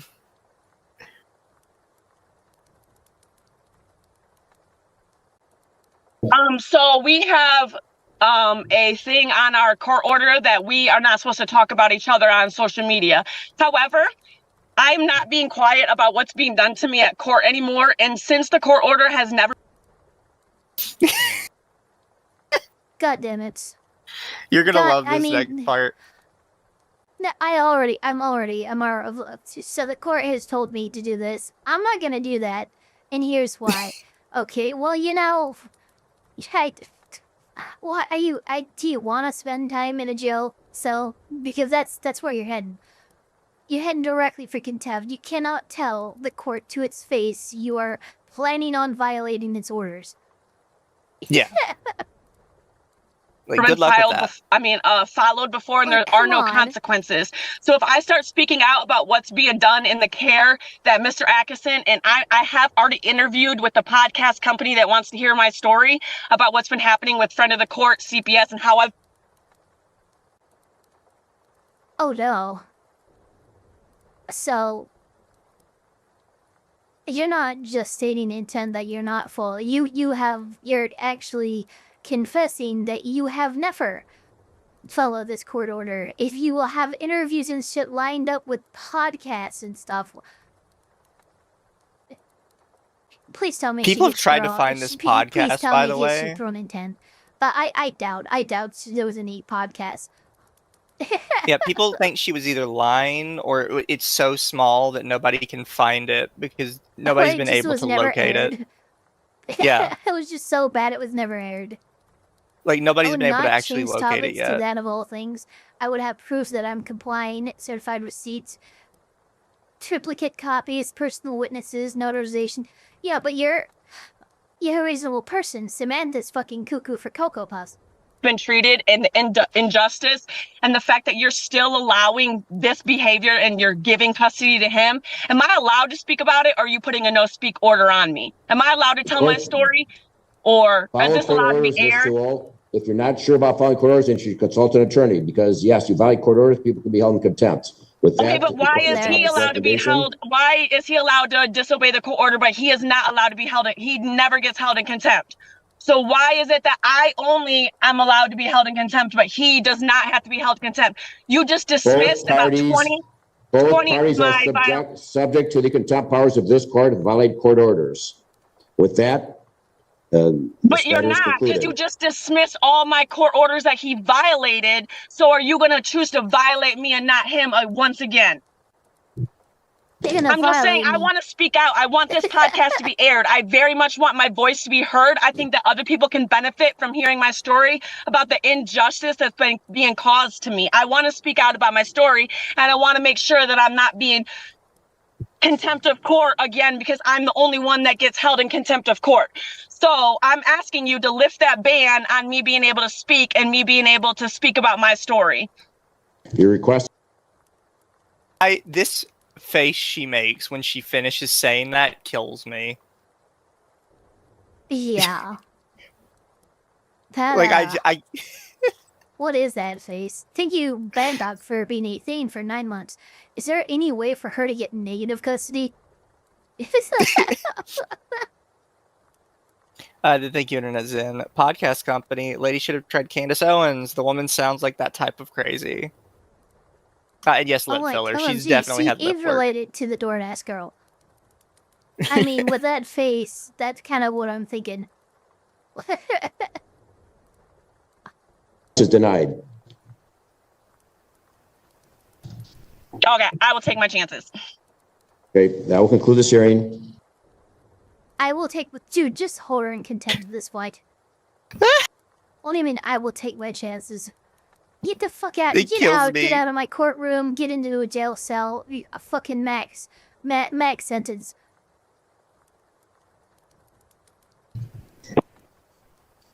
Thank you, Ms. Brower. Your Honor, that new recommendation will be in your queue in just a moment. The court adopted the friend of the court's recommendation with two significant additions. First, the judge ordered that all 3 children be enrolled in counseling, and specifically that the counselor could not be someone Mr. Atkinson was seeing, addressing Miss Sue's concern that the children's current therapist was also the father's therapist. Honestly, that's the judge throwing the mom about. There's no reason professionally that the counselor can't be, the father's counselor. Yeah. There's a much bigger difference when it comes to doctor-patient confidentiality and how they respect HIPAA and stuff like that. They take it extremely seriously, and I would trust that therapist enough to, like, okay, yeah, you do therapy to the dad, you can do therapy to the kids. I'm not worried about that. So that was a bone that was thrown just to shut the mom up, really. Basically. Second, the judge ordered that if any child missed school due to illness, Mr. Atkinson must take that child to the doctor the same day, effectively requiring medical documentation for every absence to eliminate the possibility of unexcused absences continuing unchecked. The judge told Miss Sue to continue monitoring school records and to bring any attendance issues back to the court's attention promptly. Miss Sue's final request, to be released from a court order prohibiting the parties from discussing each other on social media so that she could participate in a podcast about her experience, was denied. The judge told her that court orders are enforceable through contempt and that if she was unsure about violating the order, she should consult an attorney. Miss Sue responded by saying she would take her chances. This case represents one of the most emotionally devastating scenarios in family court. But yeah, so a lot of people in court don't seem to understand this. You can't really ask a judge if something you're planning on doing is going to violate the order. Because that's technically them giving you legal advice. Which they cannot do. Which is why I responded with, you have to read the court order. You have to read the court order and ask a lawyer if you're confused. Yeah, that's pretty much all the advice he can give. Is she reckless or crazy? Both. Yeah, both is good. A mother who believes the system has failed her children and has reached the point of contemplating stepping away entirely. Miss Sue stated on the record that she was choosing to stop fighting, not because... Which is horrendous, by the way. Looks horrible for you in court. And yeah, it likely is an AI narrator. It's kind of whatever. This is the only place I could find like the full case. Everybody just kept doing snippets of it. But yeah, that's really all for this case. But Ava passed me 2 more. Yeah, we can watch one of them. Which would you suggest? Let me see here. I'm kind of partial to the court one over the body cam one. Yeah, no, the body cam one I think is just gonna be sad. Fair. I mean, really. But, no, yeah, let's do the court one. Because that, just Jesus Christ, the title. Lam secretly puts newborn up for adoption behind father's back. Yes, chat, you all heard that correctly. Judge, there's a few moving pieces today, and I'll do my best to kind of summarize the reasons for which we are here. There was a previous order entered by the Chancery Court on February 5th, 2026, setting some temporary support. At that time, Mr. Thomas was represented by Jacob Mathis, and Mr. Black... I must say, by the way, I unironically kind of hate these sort of courtrooms where they have so many, like, level podiums just all over the place. It's so fucking classic courtroom, and yeah, I'm not a fan of it either. It looks ridiculous Although I will when say, you look at it. because how many courtrooms look like this, I know exactly what goes where. Yeah. It just throws me off every time I see it. Setup. Yeah, no, it's fucking weird. Yeah. Represented Mrs. Thomas. A motion to set fact, support... You know what? I'm gonna do this. Okay, so we have attorney's podium, counsel's podium, however you want to call it. This right here is the stenographer. The court clerk is right over here to the right of the judge. Obviously, judge here. This they have 2 sides, so this might be plaintiffs, witnesses, and I don't know what these guys would be. Probably extra. You know what? This is probably from witness. Temporary support. Expert. Sorry, this is probably for expert witness. With the computer and everything like there. And then that's just a normal witness stand over there. But yeah, oh yeah, no, you can't see the mouse because Ava's showing it on her side. Oh my god, damn it! I just it's fine. It's fine. Yeah, it's anyway. Yeah, we're just gonna continue because that was embarrassing. Both spousal and child support was filed by Mrs. Thomas, and that notice was sent to counsel at the time for Mr. Thomas. At some point in between the filing of that motion and the hearing for that motion, there was a breakdown in communication between Mr. Thomas and his previous counsel. Mr. Mathis had filed a motion withdrawal that was set for that same day as the temporary support hearing. Mr. Thomas, I believe if the court were to take some testimony today, would state that he didn't have notice that the temporary support hearing were set for that day, and consequently he did not appear at that hearing, Judge. His attorney at the time was allowed to withdraw, and then the court proceeded with setting some temporary support, and I believe the court set temporary support in the amount of $1,500 per month. And that was a different judge than me. It was Judge Wallace, Your Honor, I believe. And I wasn't here. Yeah, it's always funny to see people getting passed between different judges all the time. The judge is like, yeah, no, that wasn't my order, but... Yeah, that'll happen. Sumer also Frozen Maximus says, I mean, at least in that setting, nobody can jump the judge. It was actually this exact podium setup that somebody jumped, that famous person jumping over the first desk and the second desk to get at the judge. It was actually this exact setup. Yeah. So that is actually incorrect. That guy launched himself.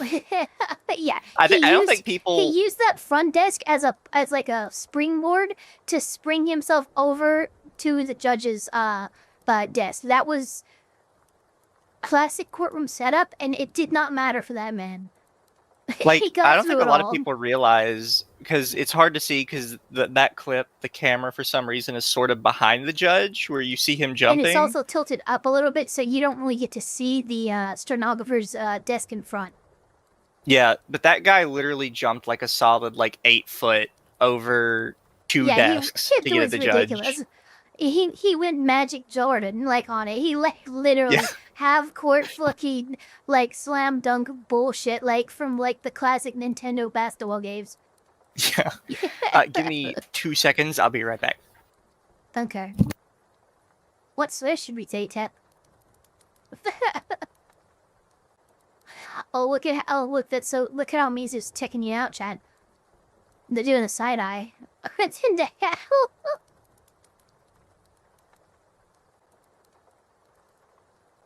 But in that case, the guy had bought a parkour DLC. Where there's a will, there's a way. No, exactly. I kind of like the old Bailey's court, too. Yeah, I was going for the Olympic. Dude, I swear, it's one of the most amazing things I'd ever seen in court. Just gravity, that's optional. I'm going to ignore gravity long enough to get over this task.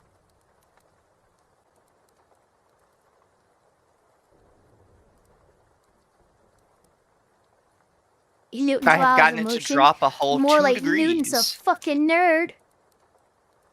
Nice. So it's 78 now? Well, 77. Oh, shit. Also, I went to grab my package because my package just got here. Oh, there you go. That hearing either.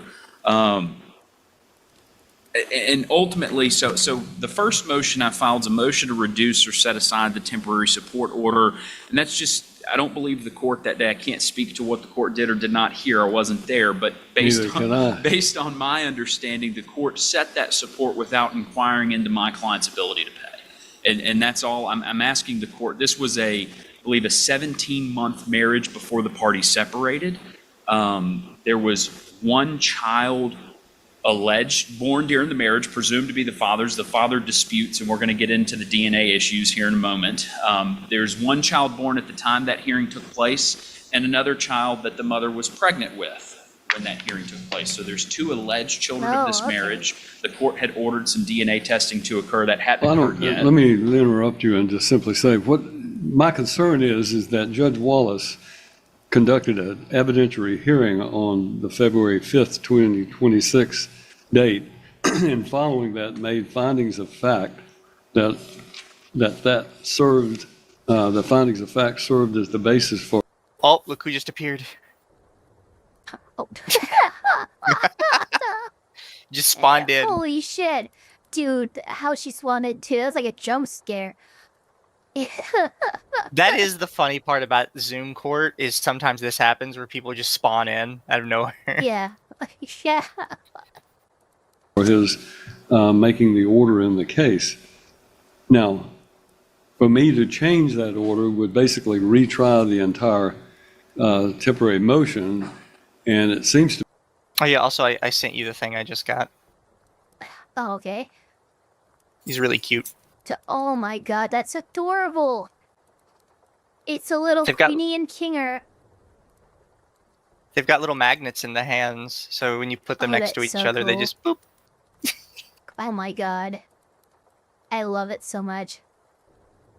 Here, really quick, I'll show you guys chat. I had a random Siri. What? What is it? Now, sadly, this theory kind of falls on its face really quickly. Unless there's some way of explaining why the abstracted people, when they moved from the game, didn't try to get the others out. But what if abstraction is the exit? You abstract and there's nothing left. That's how you exit the game. Have you seen the other theory? I have not. What's the other theory? That none of them are actually in the game. That they're all just copies of the people. The people put on the headset, and in the real world, That would also make sense. Nothing changed for them. They immediately took it off, and they're like, "Huh, that was weird. Nothing happened," and they just walked off. Oh, that's fucking creepy. Oh, I like that one. Anyway, And here, one of I'll the show reasons you guys people chat have too. one of the reasons people have kind of latched on to that is when Kane is talking to them, he refers to them as like mind copies or something. He doesn't refer to them as people. It does. It's true. He has a weird term But for them. here's what Mizu you got. It's low key and Queener. Jesus. Yeah, I ordered it a while back. It's super cute. They're like little keychains, Noise. but they're little keychains that come with the keychain part like flipped onto each other. Because obviously you couldn't separate them. Yeah. Can't separate them. The more appropriate matter would be to reset this in front of Judge Wallace, who is here next month, and would be able to consider your motion to set aside or to modify his prior order. And if Your Honor's inclined to do that, I'd be okay with that. I just, he didn't have, no matter what Judge Wallace did or did not hear, we know Mr. Thomas was not present, and there was no inquiry in regards to his ability to pay at that time. Well, I'm disinclined to go behind what another judge has found and ruled upon, because there may be some other factor that, that wasn't made apparent to me. That is a big thing. Rachel is a mouth breather, and we need to fix that. Yeah. That is a big thing with judges, though, a lot of the times, where it's like, so you have the power to overrule this other judge. Yeah, but I'm not gonna. It's kind of it's a taboo only reserved for the most extreme or specific of circumstances. Yeah. And yeah, You a judge can. can overrule another judge, but yeah, do you really want to? Yeah, you need to give me like a you good also have to reason. consider, that judge has additional context that you may not have as a new judge coming into this case. Exactly. So it's just What the something. fuck is Rachel Thomas? Do we have no idea? I believe this is the mother in the case. It definitely is, but yeah, she's like frantically looking shit up or something. I don't know. She has been focused on something. I just don't know what it is. By the way, in a little bit, I will have to take like a very short break because I do have somebody coming to look at the AC. They said they'd be here in 25 minutes. Oh, that's fucking great. That's looking awesome. Yeah, no worries. It'll be for a very that. short break, though. I'll probably be gone for like 10-15 minutes. Okay. And then Ava will have to dance for you all. Hey, you had Judge Wallace's calendar.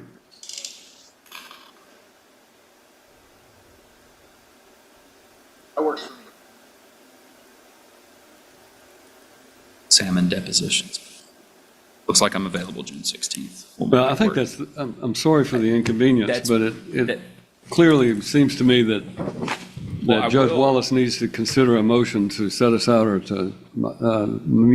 to amend or change the order that he did after an evidentiary hearing. So we'll reset you for June 16th. If he's going to be back next month, Your Honor, be this is an inclined to easy entertain the other continuance. motions in this Well, if you're matter. going to go in front of him on any of them, I think you need to hear him. He needs to hear them all. Yeah. So.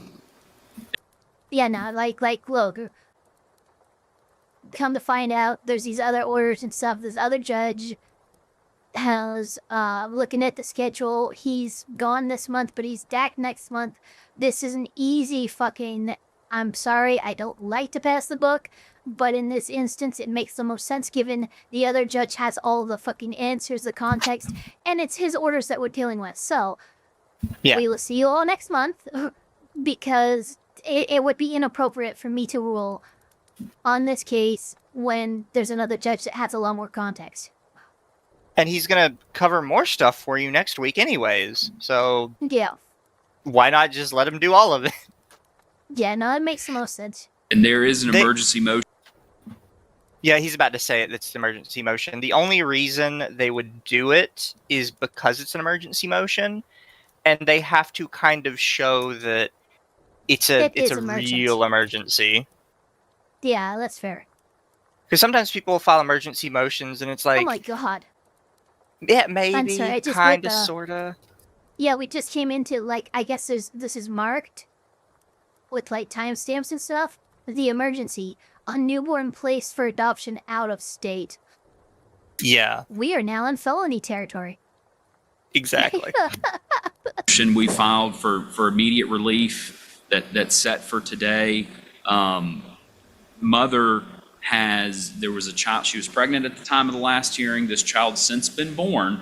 Without any notice to father, this child has been removed from the mother, placed in an adoptive family in Colorado. I did read that in the file. Father was served Friday with a petition for adoption. Father's got 35 days, according to that Colorado summons, to file documents in Colorado contesting the adoption. Well, let me ask this question. There was an order for DNA testing. Is that because there was some question whether he was the biological father? With respect to both children. And if he is the biological father of this child that's now being put up for adoption, obviously he has a vested interest in objecting to that. We'll go forward on that particular issue because I think there is an emergency basis. Why has there not been the DNA testing? And that's why we filed the motion to review DNA testing. Again, Mr. Thomas was represented by previous counsel. They had entered an agreed order to participate in the DNA testing. The order required the testing to be scheduled by the father. There was some exchange between counsel about setting up the DNA testing. Mr. Thomas notified me he was going to any lab now. There was no specific place set forth in the order to do the DNA testing. Mr. Thomas noticed me. He was going to any lab now. I subsequently noticed opposing counsel. There was no objection made to that. The DNA testing was done and paid for by Mr. Thomas there. And then shortly thereafter, Mother stated that she would, I guess, not be able to do the DNA testing at any lab now and referred us to an email that was previously sent over saying, I believe it was another DNA lab, North America, would be more convenient for her. So it just seems like every time we get close to getting DNA testing done, Mother is trying to interfere with that. Now we have a child in Colorado. I don't know how we do the DNA testing with the baby in Colorado. Mother has voluntarily taken this child or let this child be taken. I believe she relocated to West Virginia due to abuse allegations that were prior to my time. There was an agreed order I saw in the file. She lied? Quite possibly. She moved him out to Colorado and said they were in West Virginia. What the fuck? Between Mr. Thomas's previous counsel, Mr. Black, allowing her to relocate. And that's why we're here on an emergency. The child, I believe, was born there in West Virginia, that makes sense. and she subsequently has taken this child and placed the child in Colorado without any notice to the father. The first time he's heard of this child being in Colorado with these pre-adoptive parents was Friday when he received service of this petition. So we had filed the motion to review DNA testing today. Because we're having an extreme difficulty in getting this done. This order was entered, I believe, 2 or 3 months ago, maybe even longer ago than that, and we still don't have DNA testing done. I don't know how we accomplish it now with a child that's in Colorado.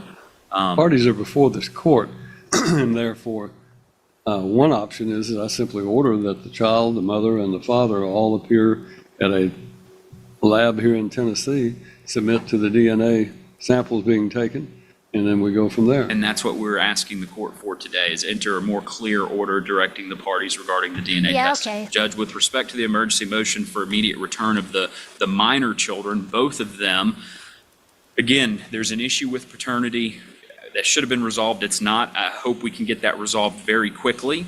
But Mother has taken this child, and I would submit that the children are subject to this court's jurisdiction. I know the child wasn't born here, and opposing counsel might make some UCCJA arguments about it, but I believe this court has jurisdiction over the custody of these children. There's a pending divorce. This happened during the pendency of this divorce proceeding, and Mother relocated voluntarily and is now attempting to just go behind the father's back and have this child adopted. If this is father's child, he absolutely asserts a right to custody. He wants to be the father. Mother surrendered and voluntarily terminated her parental rights. That's fine. Then the court needs to enter a 365-0 plan awarding custody to the father because he wants to be a father if he is indeed the biological This is a good father. attorney. So we're asking the court today for some immediate temporary relief, and that brings us to the other minor child in mother's care, custody, and control. We don't know. There's an order of protection that was entered and subsequently appealed by father that the court's reserved for final hearing. And where is that? Is that in this court or is that in a different court? It was originally in general sessions. They had a hearing, is my understanding, and then that was entered and appealed. So there's still an order not allowing Mr. Thomas to have contact. And he cannot have contact with Scarlett Thomas. I believe she's almost 2 or 3 years old now. But we're asking the court to return both of the children to father. We don't know what mother has put a child up for adoption. We don't know where Scarlett's located. We don't know how she's doing. We don't know if mother's a fit and proper parent to have sole custody of Scarlett. She has given the other child up for adoption. And so we're asking the court for a more clear order regarding the DNA testing, to order the parties to have DNA testing. Just to point out, like, this is how psychotic some of these mothers get. Where Oh, yeah. This woman has unironically reached a point where she's like, if I can't have her, nobody can have her. So I'm just going to give her up for adoption. Yep. Genuine psychotic behavior. Like, what are you supposed to do with that? Notice how I'm not remotely surprised at this. Yeah. It's just like, it's genuinely, what am I supposed to do with this kind of information? This is just the kind of person she is. This is actually going demon time. Miss Kiv, you could probably learn a thing or two from some of these mothers, but this is what demon time actually looks like. Yeah, it's just genuine evil behavior. DNA testing completed within a specific amount of time, and we're asking the court to enter an order to have baby Thomas brought back from Colorado to Tennessee, and to have Scarlett Thomas returned to the father. I think it's a threat of irreparable harm that this child's outside of not only this state but in Colorado. Mother, by the attachment with what father was served on Friday, it is clear mother has consented to the termination of her parental rights. So we're asking the court for that emergency relief today.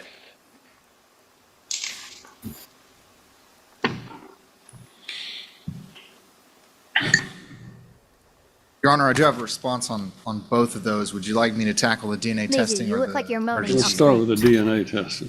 Your Honor, so the DNA testing, that's what it is. so my recollection of events and what has happened is that there was an agreed order between Ms. Thomas and Mr. Mathis. So Mr. Thomas's prior attorney, that was last year. Subsequently, Mr. Mathis withdrew. There was no. Speaking of taking a sippy, my drinks now are like warm. It is. Oh no, that's the worst. It is a deeply unpleasant situation to be in. It's look, I know. I literally, like, we ended stream and then I basically broke down. Like, not even joking. It was that bad. And it might not be fixed today. It might not be fixed till tomorrow. But the family friend is just coming out to look at it to see if it's something they can just, like, pop in, be done with. But we'll see. Fingers crossed, man. Might be. Contact between us. Had to hire a personal process server to actually serve Mr. Thomas some documents to try to find him.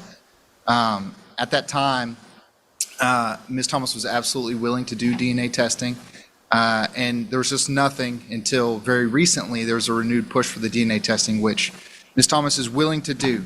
I will point out to the court that Ms. Thomas is in another state due to domestic violence, which Mr. Thomas was convicted of in General Sessions Court by plea of guilty. She is in another state due to violations of an order of protection for multiple house break-ins, for following her to a medical facility and taking her vehicle. These are the reasons that Ms. Thomas is out of state. And so in an effort to preserve Ms. Thomas's undisclosed location, a essentially secret address, we were trying to coordinate DNA testing that could occur both locally here and where she was located. And that is why I proposed LabCorp. Are you My dumb? understanding is Apparently, yes.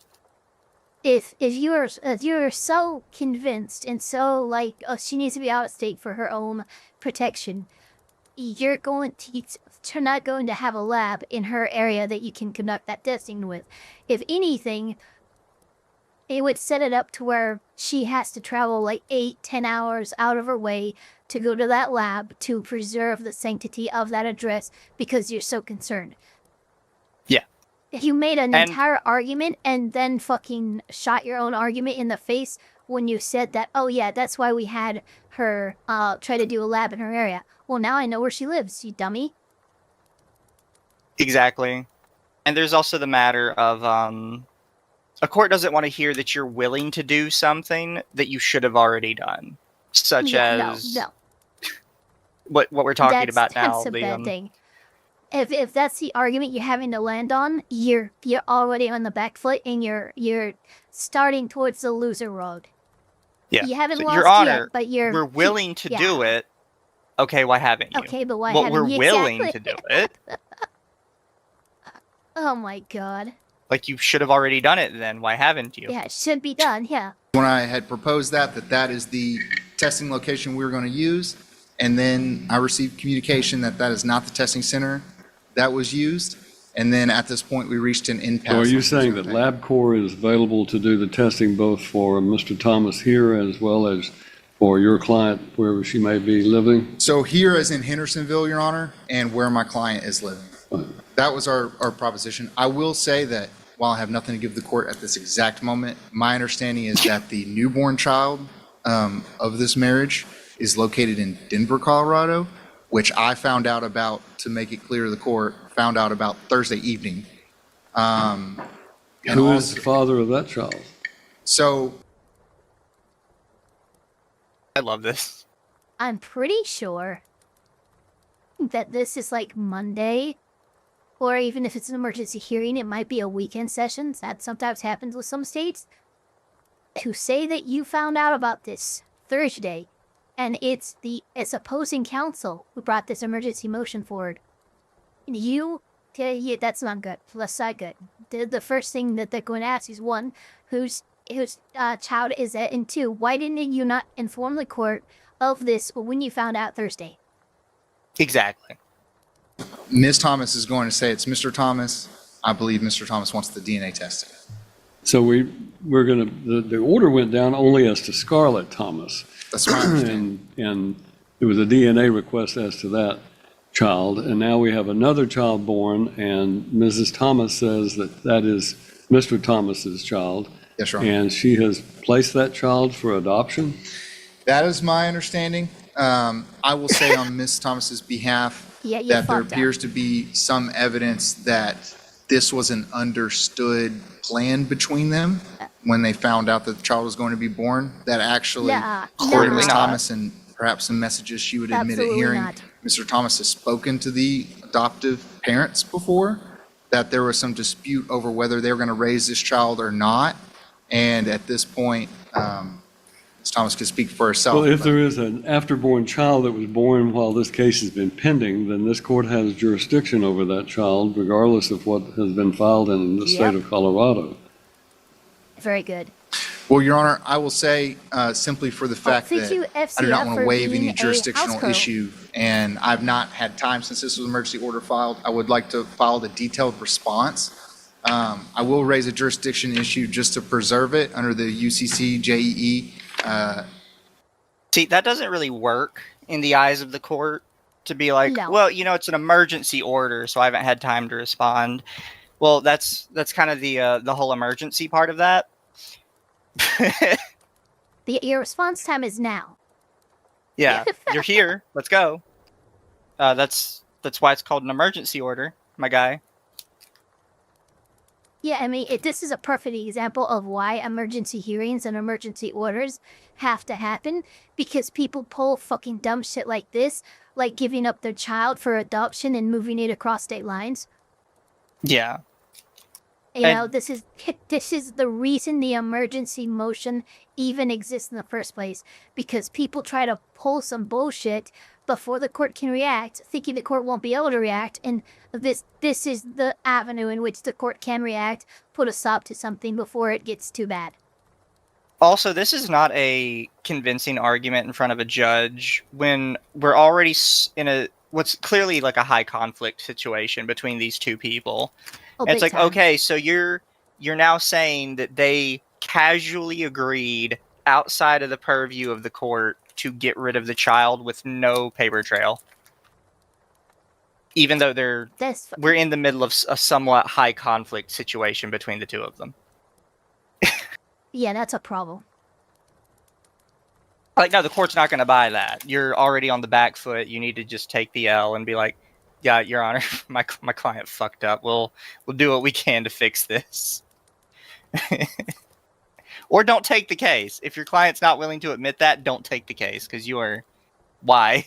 I mean, there's several things that this lawyer could say that in very much the same spirit you just said them. It's like, hey, look, I just found out myself. It was Thursday evening. I have not had a chance to even get together an emergency motion to discuss this. They were really dumb in doing this. I begged the court's forgiveness. I'm going to set them right. We're going to do what we can to make this right. And you might be able to, you know, get out of some serious repercussions here, because this isn't, you know, this isn't like the last one where, oh no, a minor rule was broken regarding, you know, custody. No, they gave up their child to another state. That's fucking crazy. Yeah, you're basically being accused of kidnapping, absconding. Yeah. This is so much more serious than what most people would even consider. Yeah, like this is not good for you. You need to take the L, walk it back. She might be suffering from postpartum. But, true. I mean, it's not an excuse. Yeah, it's not an excuse. This is another reason why she maybe shouldn't have her children. Especially if she's going to do stuff like this on a whim.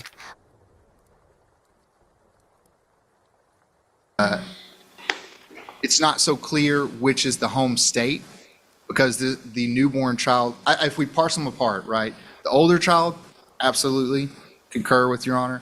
The youngest child, there may be some dispute over what is the home state.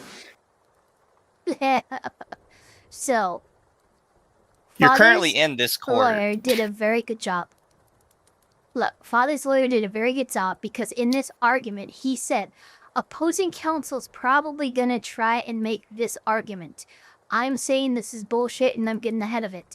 And here we are, opposing counsel making the exact argument you already warned the judge you would. This is the perfect way to handle this kind of situation. My father's lawyer gets the fucking W here over mother's lawyer. Yeah. Because your strategy was called out and you still did it. Like, you should have at least tried to pivot.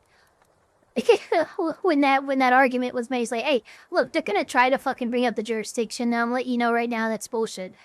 So the jurisdiction is up for question. No, get out of here. I've been informed that the state of Colorado has decided that they have jurisdiction and they are proceeding with this adoption proceeding. Again, I'm in candor to the court. It's a complicated issue to me, and I would need to file a brief and research that to give a response. But I do want to raise the objection that for the youngest child may not be the home state.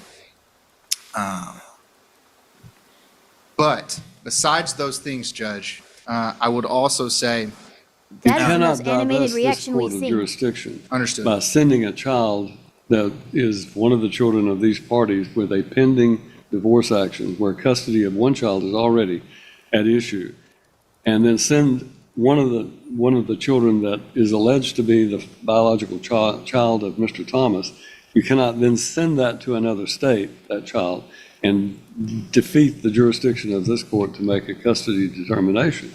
So I just want to make that clear that this court's opinion is that this court has jurisdiction over both children if they are in fact the children that were born of these parties. And that is what I'm told by both of you today.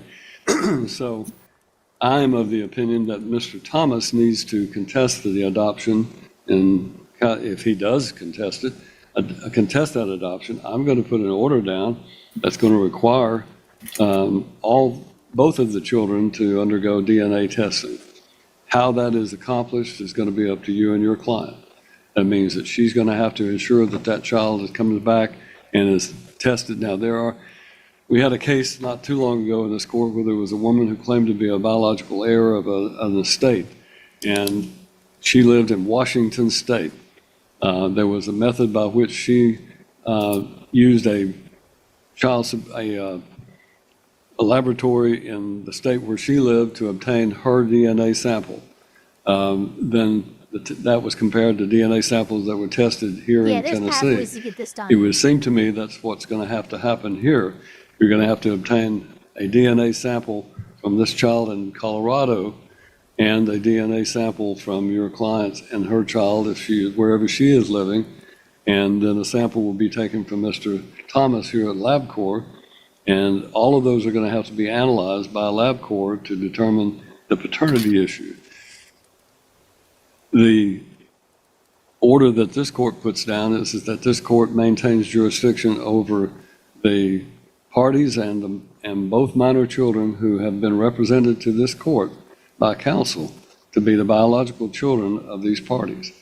And that the adoptive court in Colorado, obviously this is going to be an issue for the appellate courts if it goes through as a contested matter, but I think we got to first resolve if this child in Colorado is Mr. Thomas's biological child. If it's not, then there's no issue. If there is, then he has to take the steps to contest it there in Colorado. He cannot ignore the Colorado proceeding and rely upon this court's ruling, because Colorado may say, we don't care what Tennessee does. We're holding that we have jurisdiction. I'm ruling, I don't care what Colorado says. I'm saying I have jurisdiction. So Understood, Your Honor. On the emergency petition, essentially to return, I guess, both children to Mr. Thomas, on Ms. Thomas's behalf, I would also say that, No, excuse me for interrupting. I apologize. Is there an order of protection still in full force and effect? Yes, Your Honor, there is. There's also a pending contempt for those house break-ins. That is also in effect. Oh, give me a sec. I'll be right back. And Okay. I apologize. Yeah, no worries. Also, look at that pose. I love it. We saw him get up off his chair, and then his character just like, look at that pose. I wish I could keep my mouth open so I could do the same pose. So like, oh my god, look at that over there. Well, I suffered with postpartum for 2 days, but that was also after a difficult C-section. Medicine pain. After recovering a bit, she was just fine. Sparky's Tech, I think the suffering from postpartum would need to be longer than a week. Otherwise, it's just considered normal recovery. Which, yeah. 2 days to recover after having her stomach ripped open to get the baby. I know it's more precise than that, but the idea of a C-section's crazy to me. Miz is happy to be relieved. Okay. They're happy because their AC's gonna be looked at. But hopefully there's nothing... There's a lizard in my room. Guys.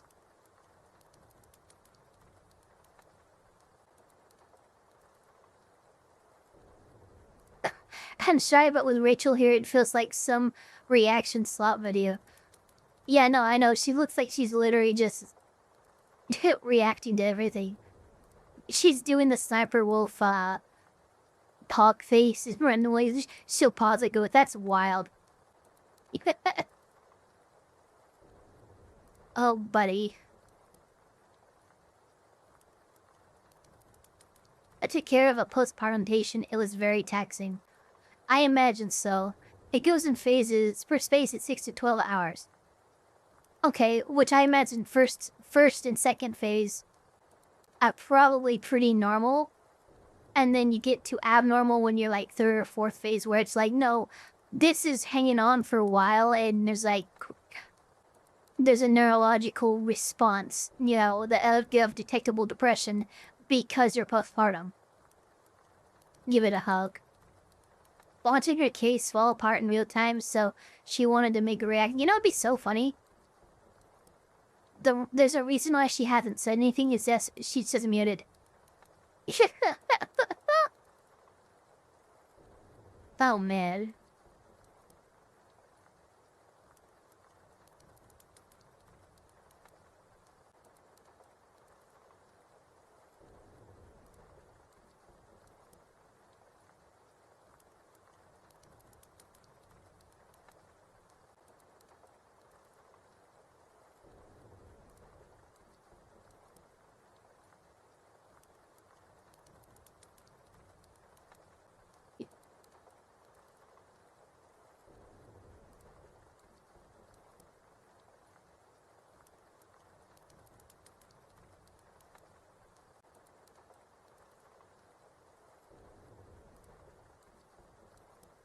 She saw our last video and thought being quiet like to dad would be best. Yeah, but this is where being quiet's not gonna... I mean, it's gonna help you, but it's you know, there's a lot going on here that's not okay. She was locked up in a locked ward. She, the dad, and their kid were a mess. Oh man, that's pretty intense, Death. This time they have lawyers. My phone died, but I'm back. What I miss? This lady gave her newborn up for adoption, and she's from Tennessee. And she sent it to Denver, Colorado. And now I think she's in, like, West Virginia or something. But she went to West Virginia. She sent her newborn to Denver, Colorado. And the father's in Tennessee going, what the fuck?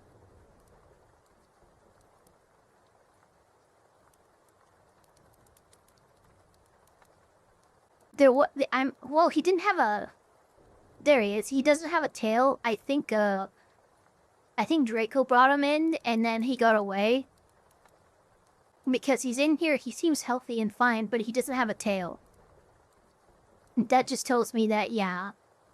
Oh, Kitty's right here, all sleepy and dreamy. He's twitching. Get it, Kitty. Catch it. Catch the mouse, Kitty. Is that not human trafficking? Yeah, there's several problems with this. But the judge is handling it pretty well. Because Colorado's trying to say that they have jurisdiction over the baby, and I'm like, that's not how that works.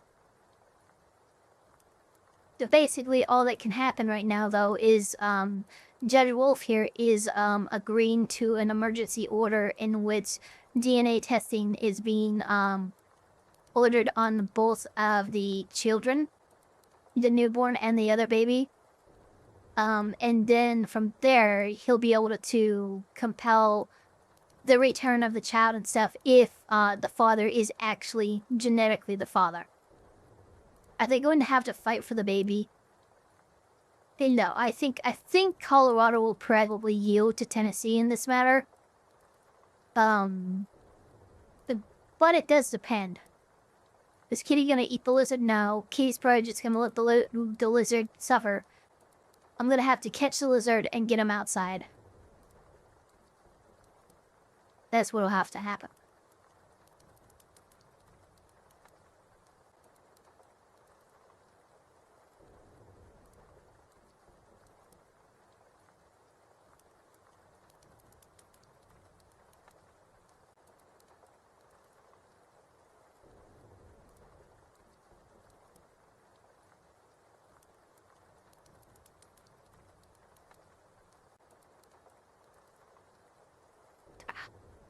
Dad is also paying child support for both kids, but that'll be a later case.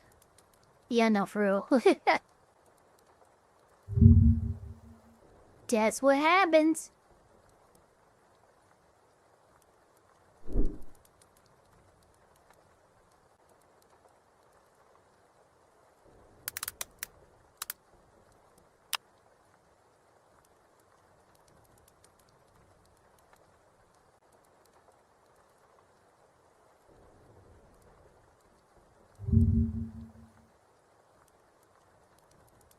Lizard, lizard, mushroom, Spurget's hitting that hopper's emote. Everyone's going lizard.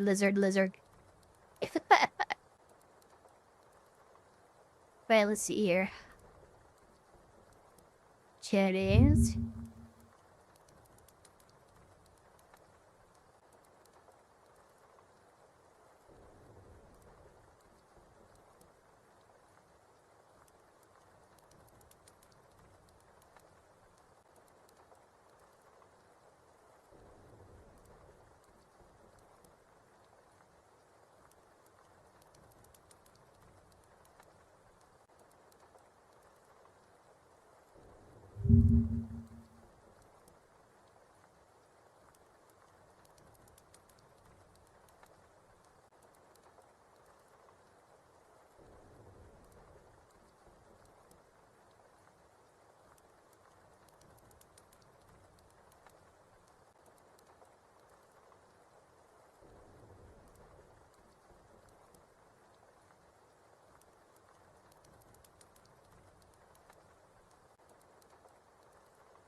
Sorry, Chad, I'm just setting up some booking.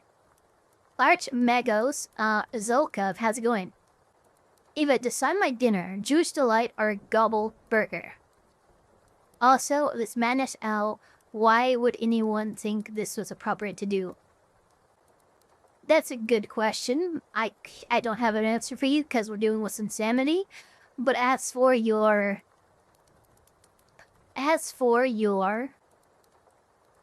dinner choice, I would choose a Gobble Burger, in my opinion. That's what I would do. Do.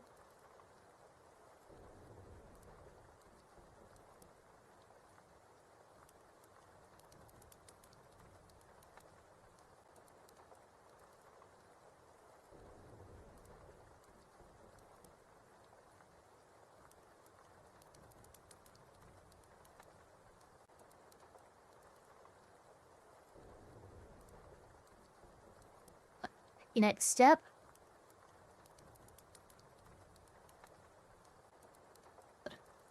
I don't know, but it's a burger.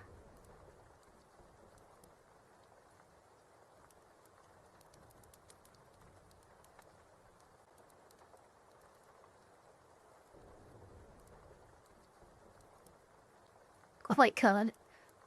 Then looking at this thing, it's like, hey, do you want to add travel protection? And I'm like, oh, for what? It's like, you get trip cancellation, trip interruption, and emergency assistance in transportation. And I'm like, what the fuck is that?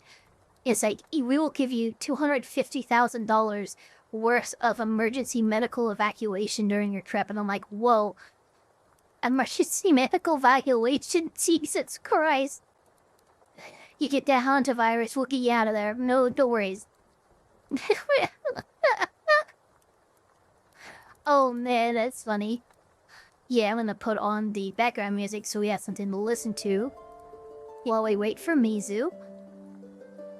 Okay, let's final details.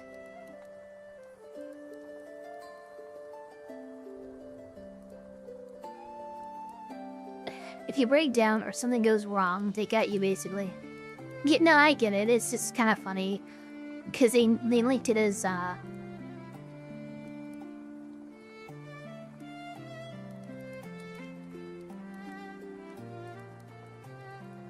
pay at the property. What is it? It's like, oh, here. And I'm like, no, I'm good. I've got it, bro.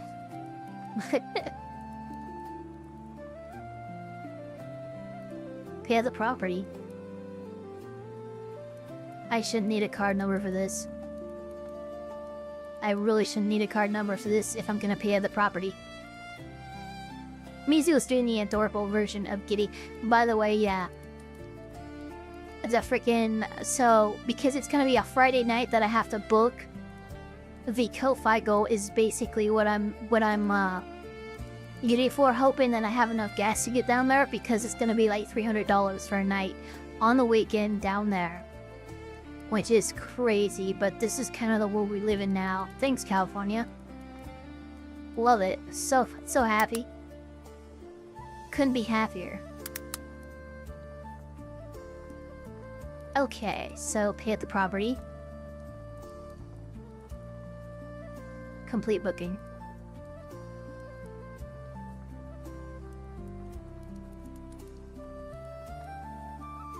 I can do Where Wiggles. The hub. Touty Ear Wiggles.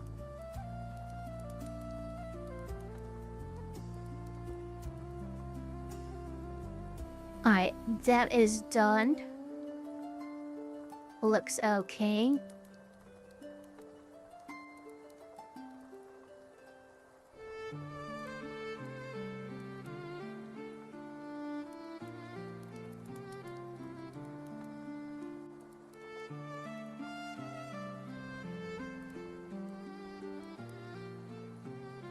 Move to a different state.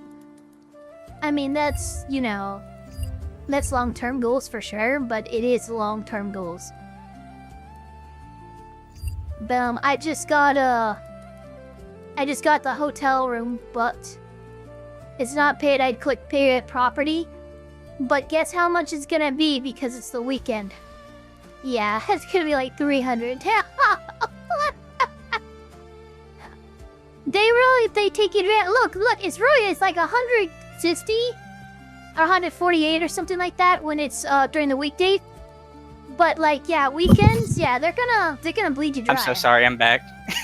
No worries. The King of Daleks for 10, thank you so much. It was mentioned a few days ago, but you really sound like... What?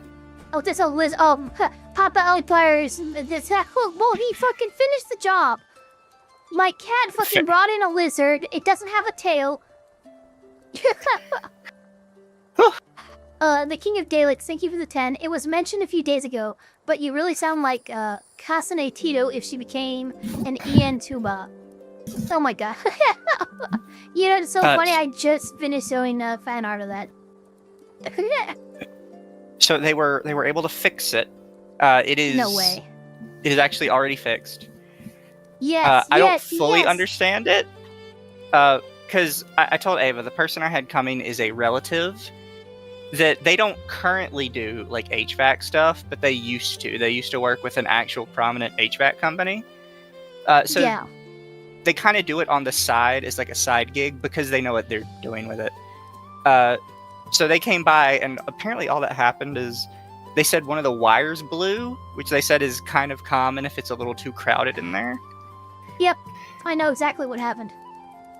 And there's like a little... have 2 or 3 lines with 2 or 3 electrical wires with what's known as an in-lane fuse, and he probably had to replace that fuse. Yeah, and then there's like this big cylinder thing that they all connect into, and he said that was actually fine, but he had an extra one, so he was just going to replace it anyways. Oh, that's actually really good. That means that you won't have to, because usually the cylinder thing is a transformer. It takes the 110 volts that it comes in when it's plugged in, and it amplifies that energy greatly to run the compressor, which is what cools down the air that runs through it using the liquid that's in the compressor that acts as a refrigerant that goes through the coils. Yeah. I just said a whole fucking lot. I know only a couple people in chat probably understood what the fuck I just said. But I do know what happened. I'm very happy it was only a wire, and he replaced her transformer, which means that's gonna... You won't have to worry about that for another 5-10 years. Yeah, from what I could gather from him, is basically nothing was really wrong with it. Like, nothing I could have necessarily prevented. It was just like a small issue. Thank you, Sparkies. Yeah. It's not a transformer. I knew I was using the wrong term, but yeah, it's a capacitor. Yeah, it was basically just a small fix. The capacitor said it was a transformer. It really is just dark magic. Hey, it's dark magic. Yeah, it's dark magic. By the way, thank you for the 12 jewels while I was gone, P. Rary. Much appreciated. And then Internet Zen Master, just because I always read it, and I don't know if I read this one before I left. Understand plan between them. Not a lawyer, but my BS detector is going off like crazy. If it's not in writing, the court doesn't count it, no? Now, the court can kind of count it if it's not in writing, but if it's already a high conflict case, and one side is disagreeing that it ever happened, they're going to look at it very suspiciously. Usually expressed warranty. So what we're referring to is referred to as expressed warranty. This is something that protects you if somebody says, hey, this restaurant that comes in, a host says, hey, this food is so good, I guarantee you'll get your money back if you're not satisfied or whatever, right? Now, that's just something that's said out loud, but there is standing to actually hold that person to what they promised through a concept of law known as expressed warranty. So, a verbal contract does have weight, but the higher the level of conflict is between the A and the case, the less weight that express warranty will actually hold.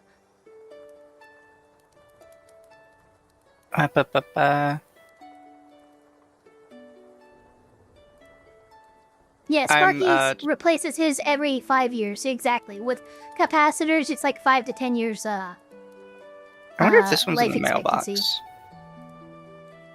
Might have to go check out the mailbox later for it. Oh, do you have something coming in? Well, along with the little keychain I showed you, I had like a full-size Queenie plush coming in by itself. Oh, that's cool. I love a full-size Kinger plush. Because it's like the perfect size. Like, I like to hug a pillow when I sleep. And it's like the perfect length and size of a pillow to hug when I sleep. Yeah. For some reason, they shipped together, but for some reason, they put them with different, not glitch themselves, obviously, but the local express, the local mail people, for some reason, gave them to 2 separate delivery people. Oh, that's stupid. So one of them had the keychains, one of them has the plush. I don't know why they decided that was a good idea. Because I can see it on the tracking. Every step of the way, they were right beside each other.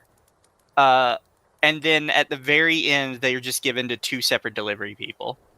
So one of them is still out with it, and the other one just gave me the keychains. A bot on Twitch, my bad. I don't understand how these bots keep slipping through, because I have literally every permutation of Stream Boo blocked. They've got to be using like some separate specialty characters. If you get a full-size Kinger plushie, either you'll get a plush the size of a chess piece or something twice your height. Shut the fuck up! God damn it! It's every fucking time. There's never a single stream I can't escape the short jokes teases. It's funny because we were talking about HVAC, and I have limited experience with HVAC. The reason why is because I used to work for a crawl space company. Because I'm the size that can get into those crawl spaces. I don't get why loot tubers are getting so defensive. I'm JJ Demon Monkey, we're on Lawtism. Thank you for being my resident VTuber trauma reporter, but not today. Yeah.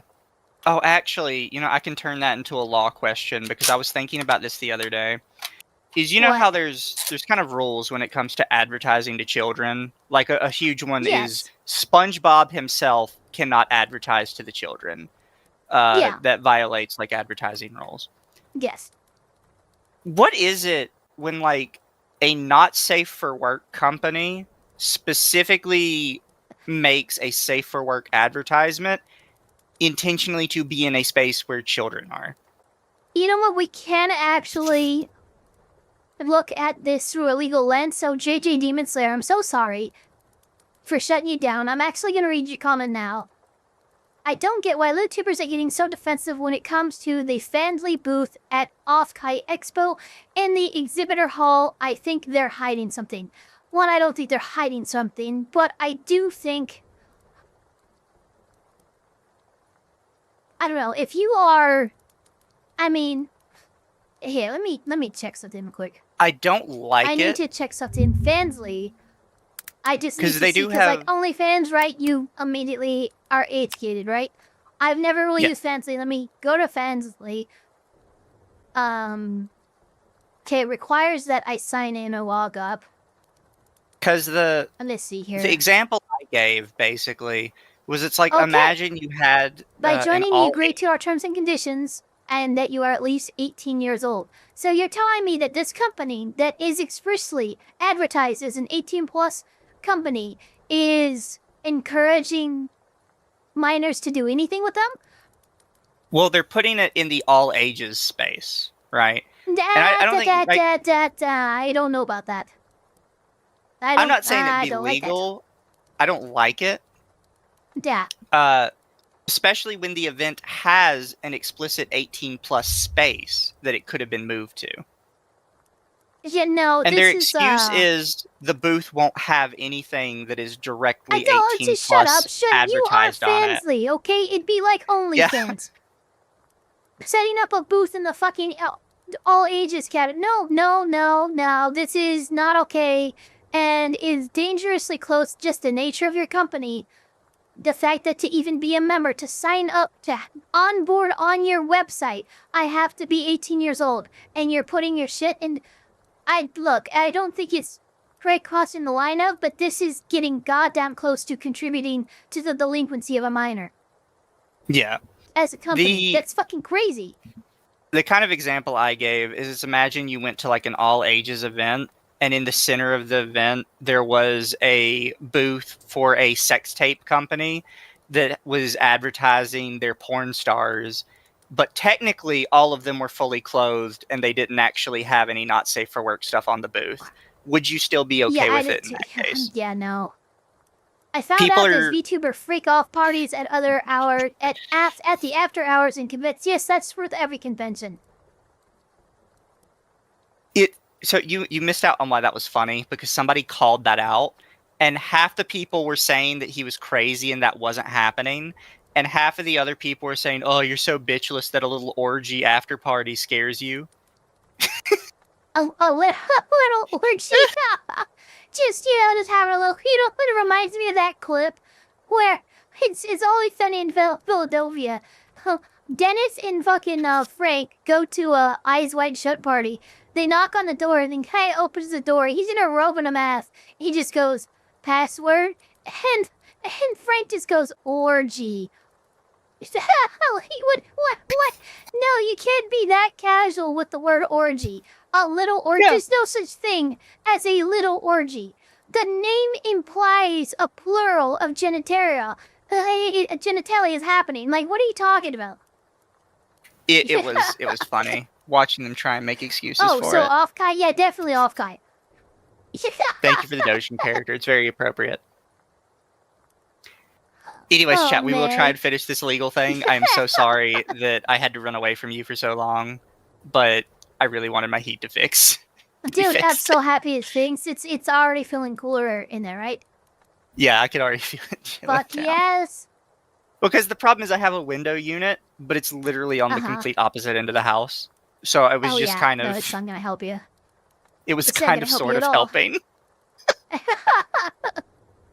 It's always wild to me seeing that everyone and their grandma decides to weigh in on all this with so little fifth-hand info. That is true. I am reacting to all this information purely off rip. I have not even read any of this stuff. So that is fair. I will look into it more and see if my opinion changes once I've looked into it all. But I don't think it's great for Fansly, or OnlyFans or any, predominantly 18-plus service and website to advertise in the all ages area of a convention, especially when there's an 18-plus section. Yeah. That original order of protection, what provision is made for the, I don't have the order of protection in this file, I can provide it. I believe Mr. Bellamy had said that Scarlett is listed under it, which is our oldest child. I did not see that, but I can provide it. Well, and my question, of course, is what, if any, provision is made in... Oh, real quick, in Anima, if you were talking about the off-Kai, reports of orgies and stuff like that, I also agree, because I've actually talked to people who've reportedly gone to these conventions, and they swear that these orgies have happened, but their stories don't quite make sense. You know, I imagine there's probably some of that going on, but I imagine there's a lot more is being inflated for clout and content, more than it's actually happening, if that makes sense. Which is fair. Because that's great content. Oh yeah, did you hear who such and such hooked up with who and who at the convention? You know, it doesn't have to be true. And it creates talking and wild conspiracies and all the engagement that they wanted in the first place, so.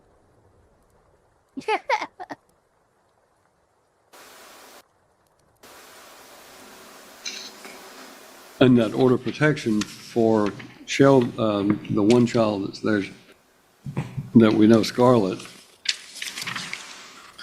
So I'm looking at. Well, here's the thing, too. I know, Anima, that someone has gone to a lot of these conventions. So if they're like, yeah, it's kind of crazy that people just make these conclusions, I kind of want to side with them a little bit more because, again, every year they're traveling and going to conventions and stuff. I'm not naming which ones, but I've heard they go to a lot of them in person, and their reporting is not the same as all of the sensationalized reporting.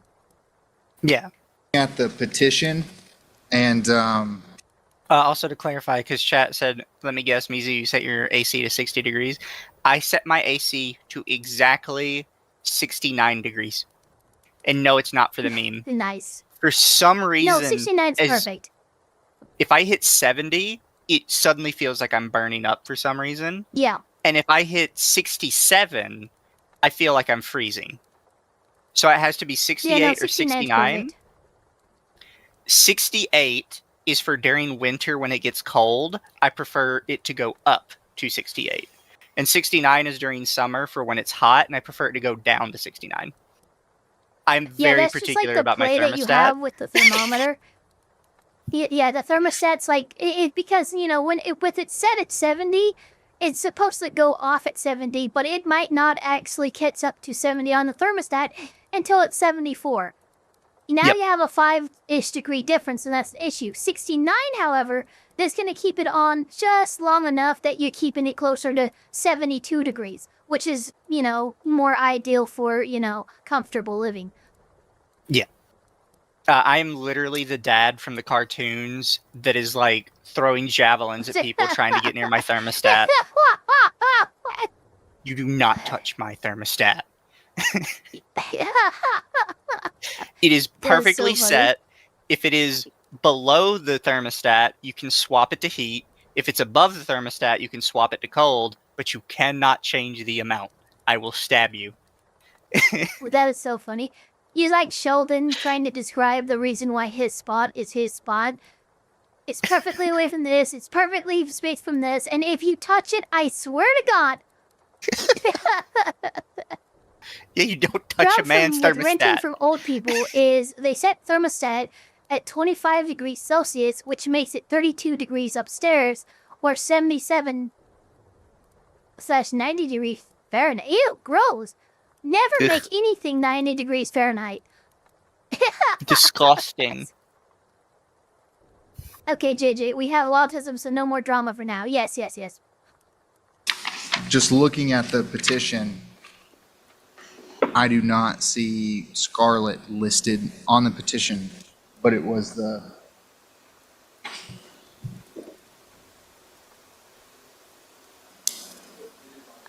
SpongeBob, me boy. Sorry. Thank you. By the way, while you were gone, we were speculating that Rachel's mic might be muted, which is why she hasn't been freaking out this whole time. I think there's a potential that she is just a mouth breather. I think she is. Imagine running heat in May. I actually just started turning off gas to the heater since I'm the only one who can figure that out. This is the temporary order that I've been handed. And then you're saying that there's already been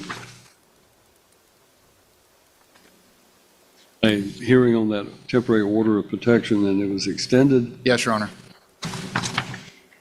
And was that in circuit court or general sessions, and then it was appealed? It was appealed, and the appeal was not heard, and by agreed order, it was set off. It was reserved for final hearing by That's previous correct. counsel. So it's my understanding the order of protection that was entered by the General Sessions Court is still in effect, and Mr. Thomas has no contact with either the petitioner nor the minor children covered under the order of protection. Well, I'm looking at the order that was entered in this court after the hearing on February the 5th. In paragraph 2 of the findings of fact is the wife testified that she had been married to Mr. Michael Thomas, husband, since 2024.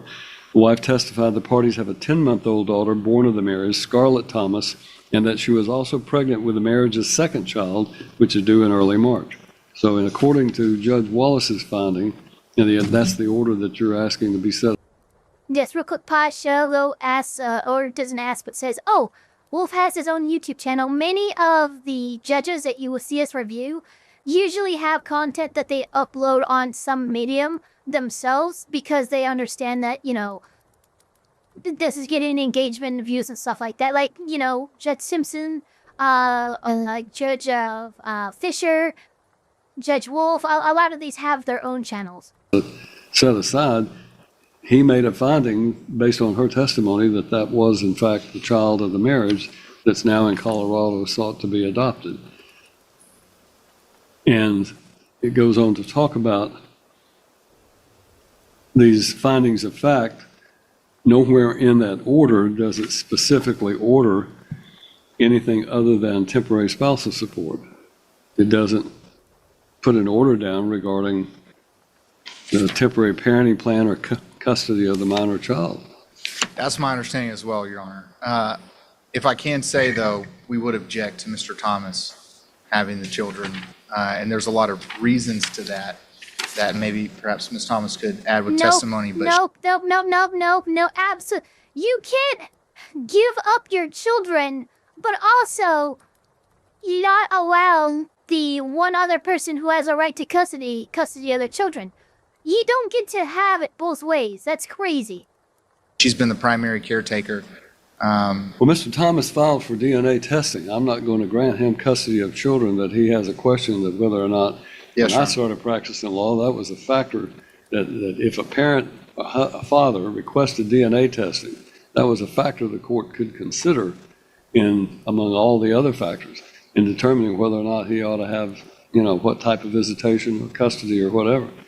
So if he's questioning whether this is his child or not, then I'm not likely to say those children have to come back and live with him, especially in view of the fact that there are orders of protection in place.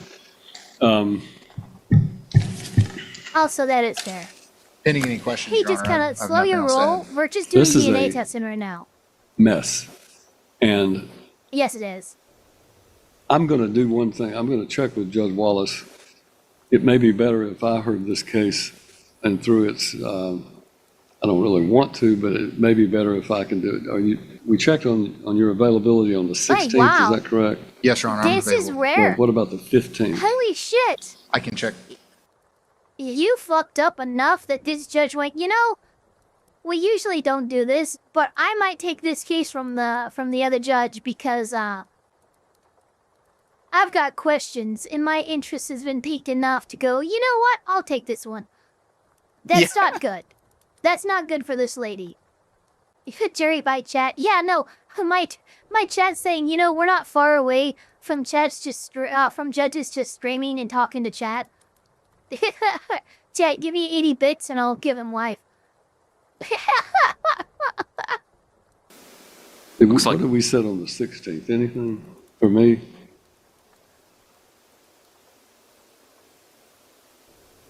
Yeah, I can give you the 16th. 16th would work for everything. me, Your Honor. I'd like to just check with Judge Wallace. If he doesn't have an objection to me hearing the motion that you filed, then I would suggest we hear everything on the 16th. And if Ms. Thomas, I think we need to get this DNA testing done as soon as possible. Understood.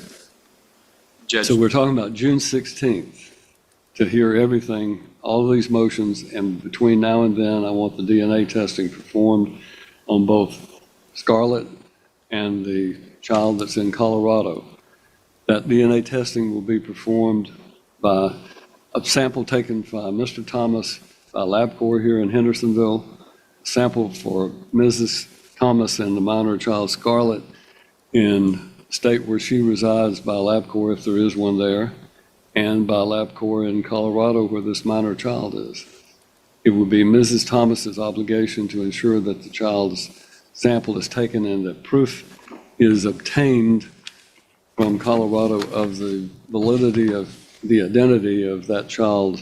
In other words, I tell you this story that we had a well-known ne'er-do-well down in Humphreys County who is a member of a famous music family down there, and he was hired, or rather he was sued for child support. Back in that day, they set you up with the father and the mother, and the child all went to get the blood test done. So came back negative, and the mother just was irate, could not believe it. And anyway, they apparently took a picture of the father and the child and the mother. It wasn't the defendant. He had sent one of his buddies to go have sit in his stead, and of course it came back it wasn't. And later it was his child, so they had to redo it. Wow, that is a fucking move. What I want is to make sure that that child is identified in the state of Colorado sufficiently by whatever means, photography or whatever, that we can ensure that Mr. Thomas knows this child that is being tested in Colorado is in fact the same child that we're having questioned. And so I think we do that DNA testing, and I'd like to have that done within the next 10 days on all parties, and then we reset it for June 16th, and hopefully we'll have the results of that at that time. And I will check with Judge Wallace to see if he has any objection to me considering your motion. She just has such a bizarre look on her face the entire time this is happening. I've not even really seen like reactions from her. Just that face.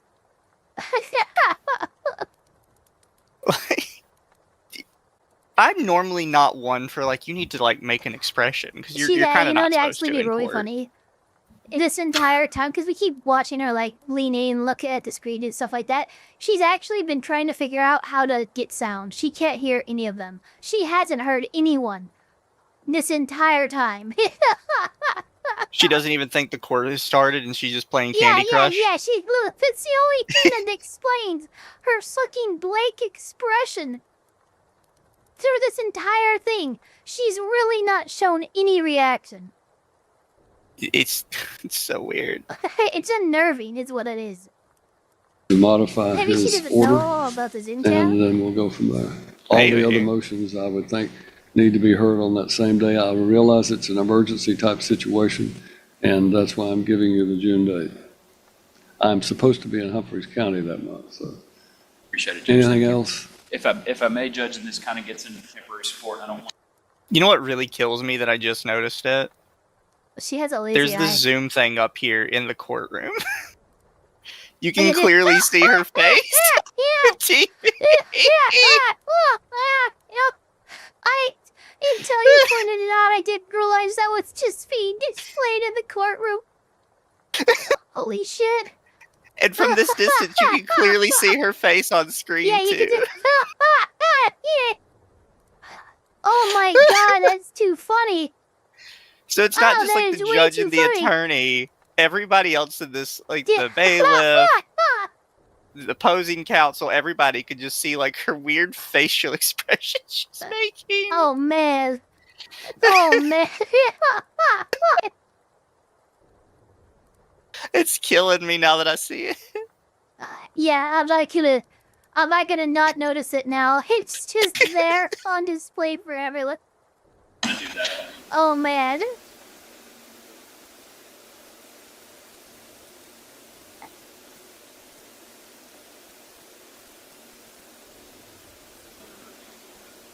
He needs to get closer to a mic. Well, he pays for his test. He pays for his test. She pays for her test, and he's the one who's requesting the testing, so it's going to understand that I'll consider that at the next hearing, but he's going to have to bear the cost of. Okay, I'm trying to bro, if you have something to say, you can stand at your desk in front of you.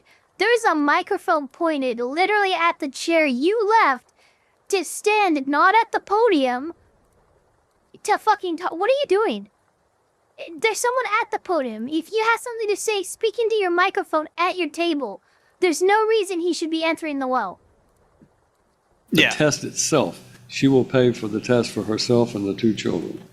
He will pay for his test and the performance of the actual DNA testing. So we'll go with an itemized list of what the charges are for the test, and Correct. she's responsible Yeah, whatever. for herself. Right. Understood, Your Honor.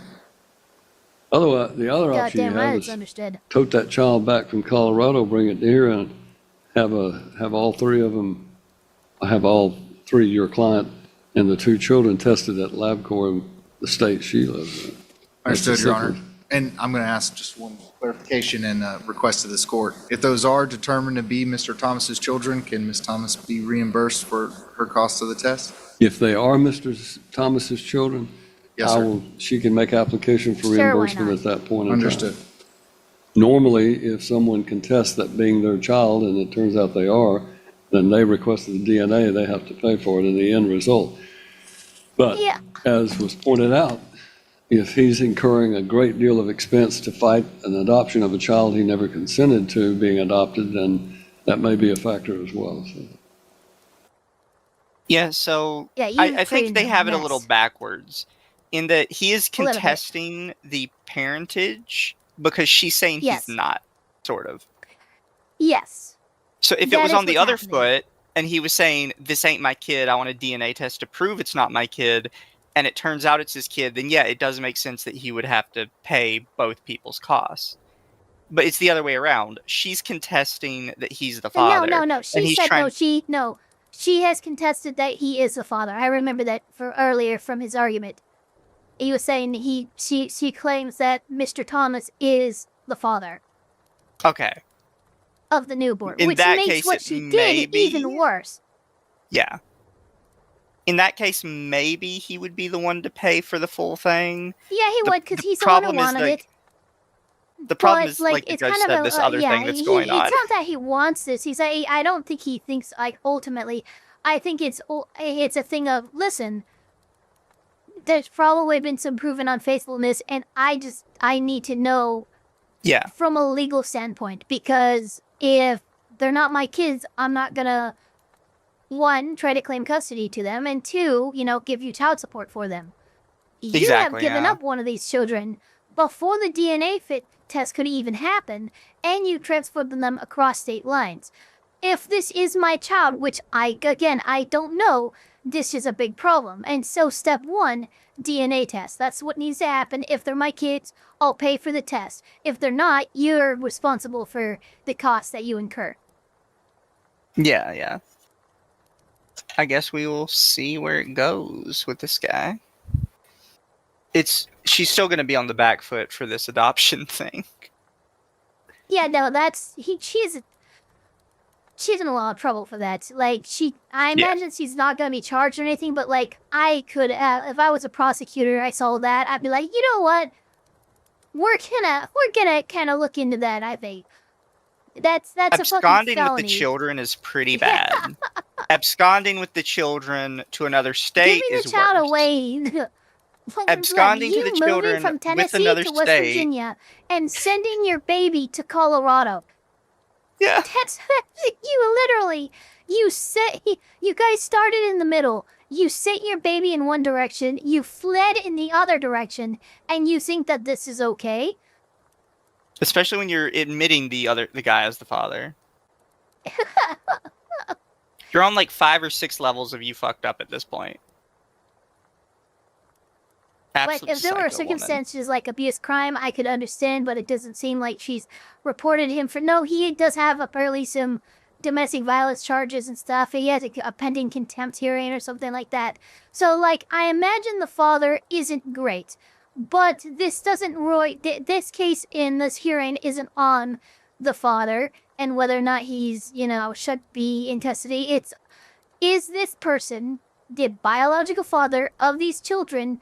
And also, you cannot fucking send your child away to another family in another state in the middle of us trying to determine whether or not you guys are even the actual parents. You can't do that. So, like, all the other stuff, what crimes he might have committed, what standing he might have, that's really irrelevant, as we have to look at the actions of the mother, which can be construed as an attempt to circumvent the jurisdiction of that court. That's a problem. Understood. All right. I'm of the opinion that we have it all heard on the 16th, and we will sort it all out to the best of my ability at that time. So we'll stand adjourned. Thank you. Make a judgment. I'm going to draw the order. I'll prepare an order of judgment. Thank you. As quickly as she appeared, she's gone.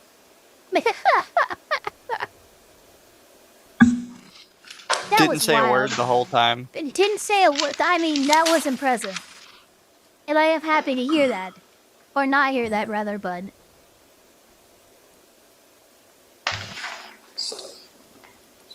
Something Did the else mom is gonna pop giving up her rights to the second child, but he is in determined custody of the first? No.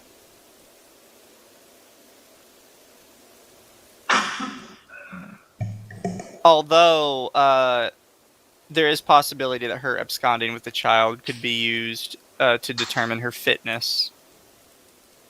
Yeah, that's true. Because she did. It wouldn't be like an easy slam dunk. With her first, no, it wouldn't be a slam dunk, but you could make an argument because she did leave with the first child to West Virginia, and then adopted out the second child, the newborn, to Colorado. So I guess you could use it and be relevant in the sense that she actually physically absconded with the first child, but usually it's a case-by-case basis. You're going to look at it per child. And that's usually what a guardian ad litem will do, too. Because there have been instances where it's like, hey, you know what? This kid is better with his father, and this one's kind of better with their mother. I like how they just left it on, but everybody's left the court. Yeah, wait. What the fuck? All the cameras are still on, but I'm just looking around. I was like, well... but and the Monster Mash comes in. that was what we had today, chat. Again, I'm super sorry I had to take some time away to fix some problems. At least the problems are fixed, though. Yes. But yes, that is everything we have. I have to do a bunch more packing and everything because we leave tomorrow. So we will not see you on the YouTube side until probably Tuesday or Wednesday, depending on how early I get in on flight on Tuesday. Fair. So we will see you all later. Don't forget to like, comment, subscribe, hit the notification bell as hard as you possibly can. And Mizu, who are you raiding out into, and what do you have going on this week? I still have Cardboard Crack tonight with Akko. Before I send everybody away, I just wanted to share with you all that the Grimoire came in. That is what we're calling it. Yes, it did. This is my new Grimoire. You can see on the right my Dark Magician Girl binder, which is a normal 3x3. On the left is my new National Dex binder, which is going to have one of every Pokemon in it, which is a 4x4. And then behind both of them, you see what I am starting to call the Grimoire. There you go. It is a 6x6 binder I found. Yeah, so normal size binders are usually 4x4. You can see that on the left. It's double the fucking lateral space than that. So, I mean... To be fair, normal size binders are 3x3. I only recently found the 4x4. Are they 3x3? Really? Yeah. Well, the you can get a 4x4 is nice. 2x2. Okay, so normally the 3x3. Yeah. Actually, you can get a 2x2, which is cute, and it's more for people that have specialty cards they want to show off. 2x2s are normally more fancy because they are meant for special cards. You can get 3x3, which is your normal size binder, which kind of comes out to the size of the old school binders. It holds like regular leaf paper type stuff. Which is your 3x3, your magical girl. Yeah. Binder. That's the 3x3. 4x4 is a new one I had found, and I was like, oh, this is actually pretty good. They're pretty thick, though, because they're still ring binders. The 6x6, but you still because of how big it is not a ring binder. The pages are made into the book itself. Yeah, so that's going to be your cream of the crop. You're not just going to throw pages and pages of bullshit in there, Yeah, but even then, the book by itself, with 0 cards in it, weighs like 7 or 8 pounds. God damn, what kind of materials in there? I bought from a reputable company that has pretty well-made binders. I bought one of their smaller ones first to test it, but it's really solid material. Okay. Because if I'm going to put them in there, I want to make sure they stay safe, because I am sort of paranoid after my original binder of cards got destroyed, mostly because of my mom, but still. Oh. Yeah, not fun. Thank you, Baracho, for the 10. If Mizu gets peed on, why? What the fuck?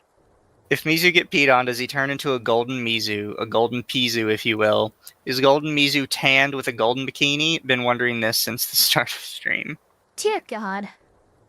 If you get fan art of it, I'm not going to turn it down. But I'm not going to answer it myself. If they make it, fan art will come. Yeah.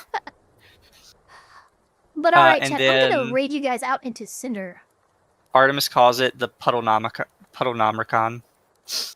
Oh my god. That's a good one.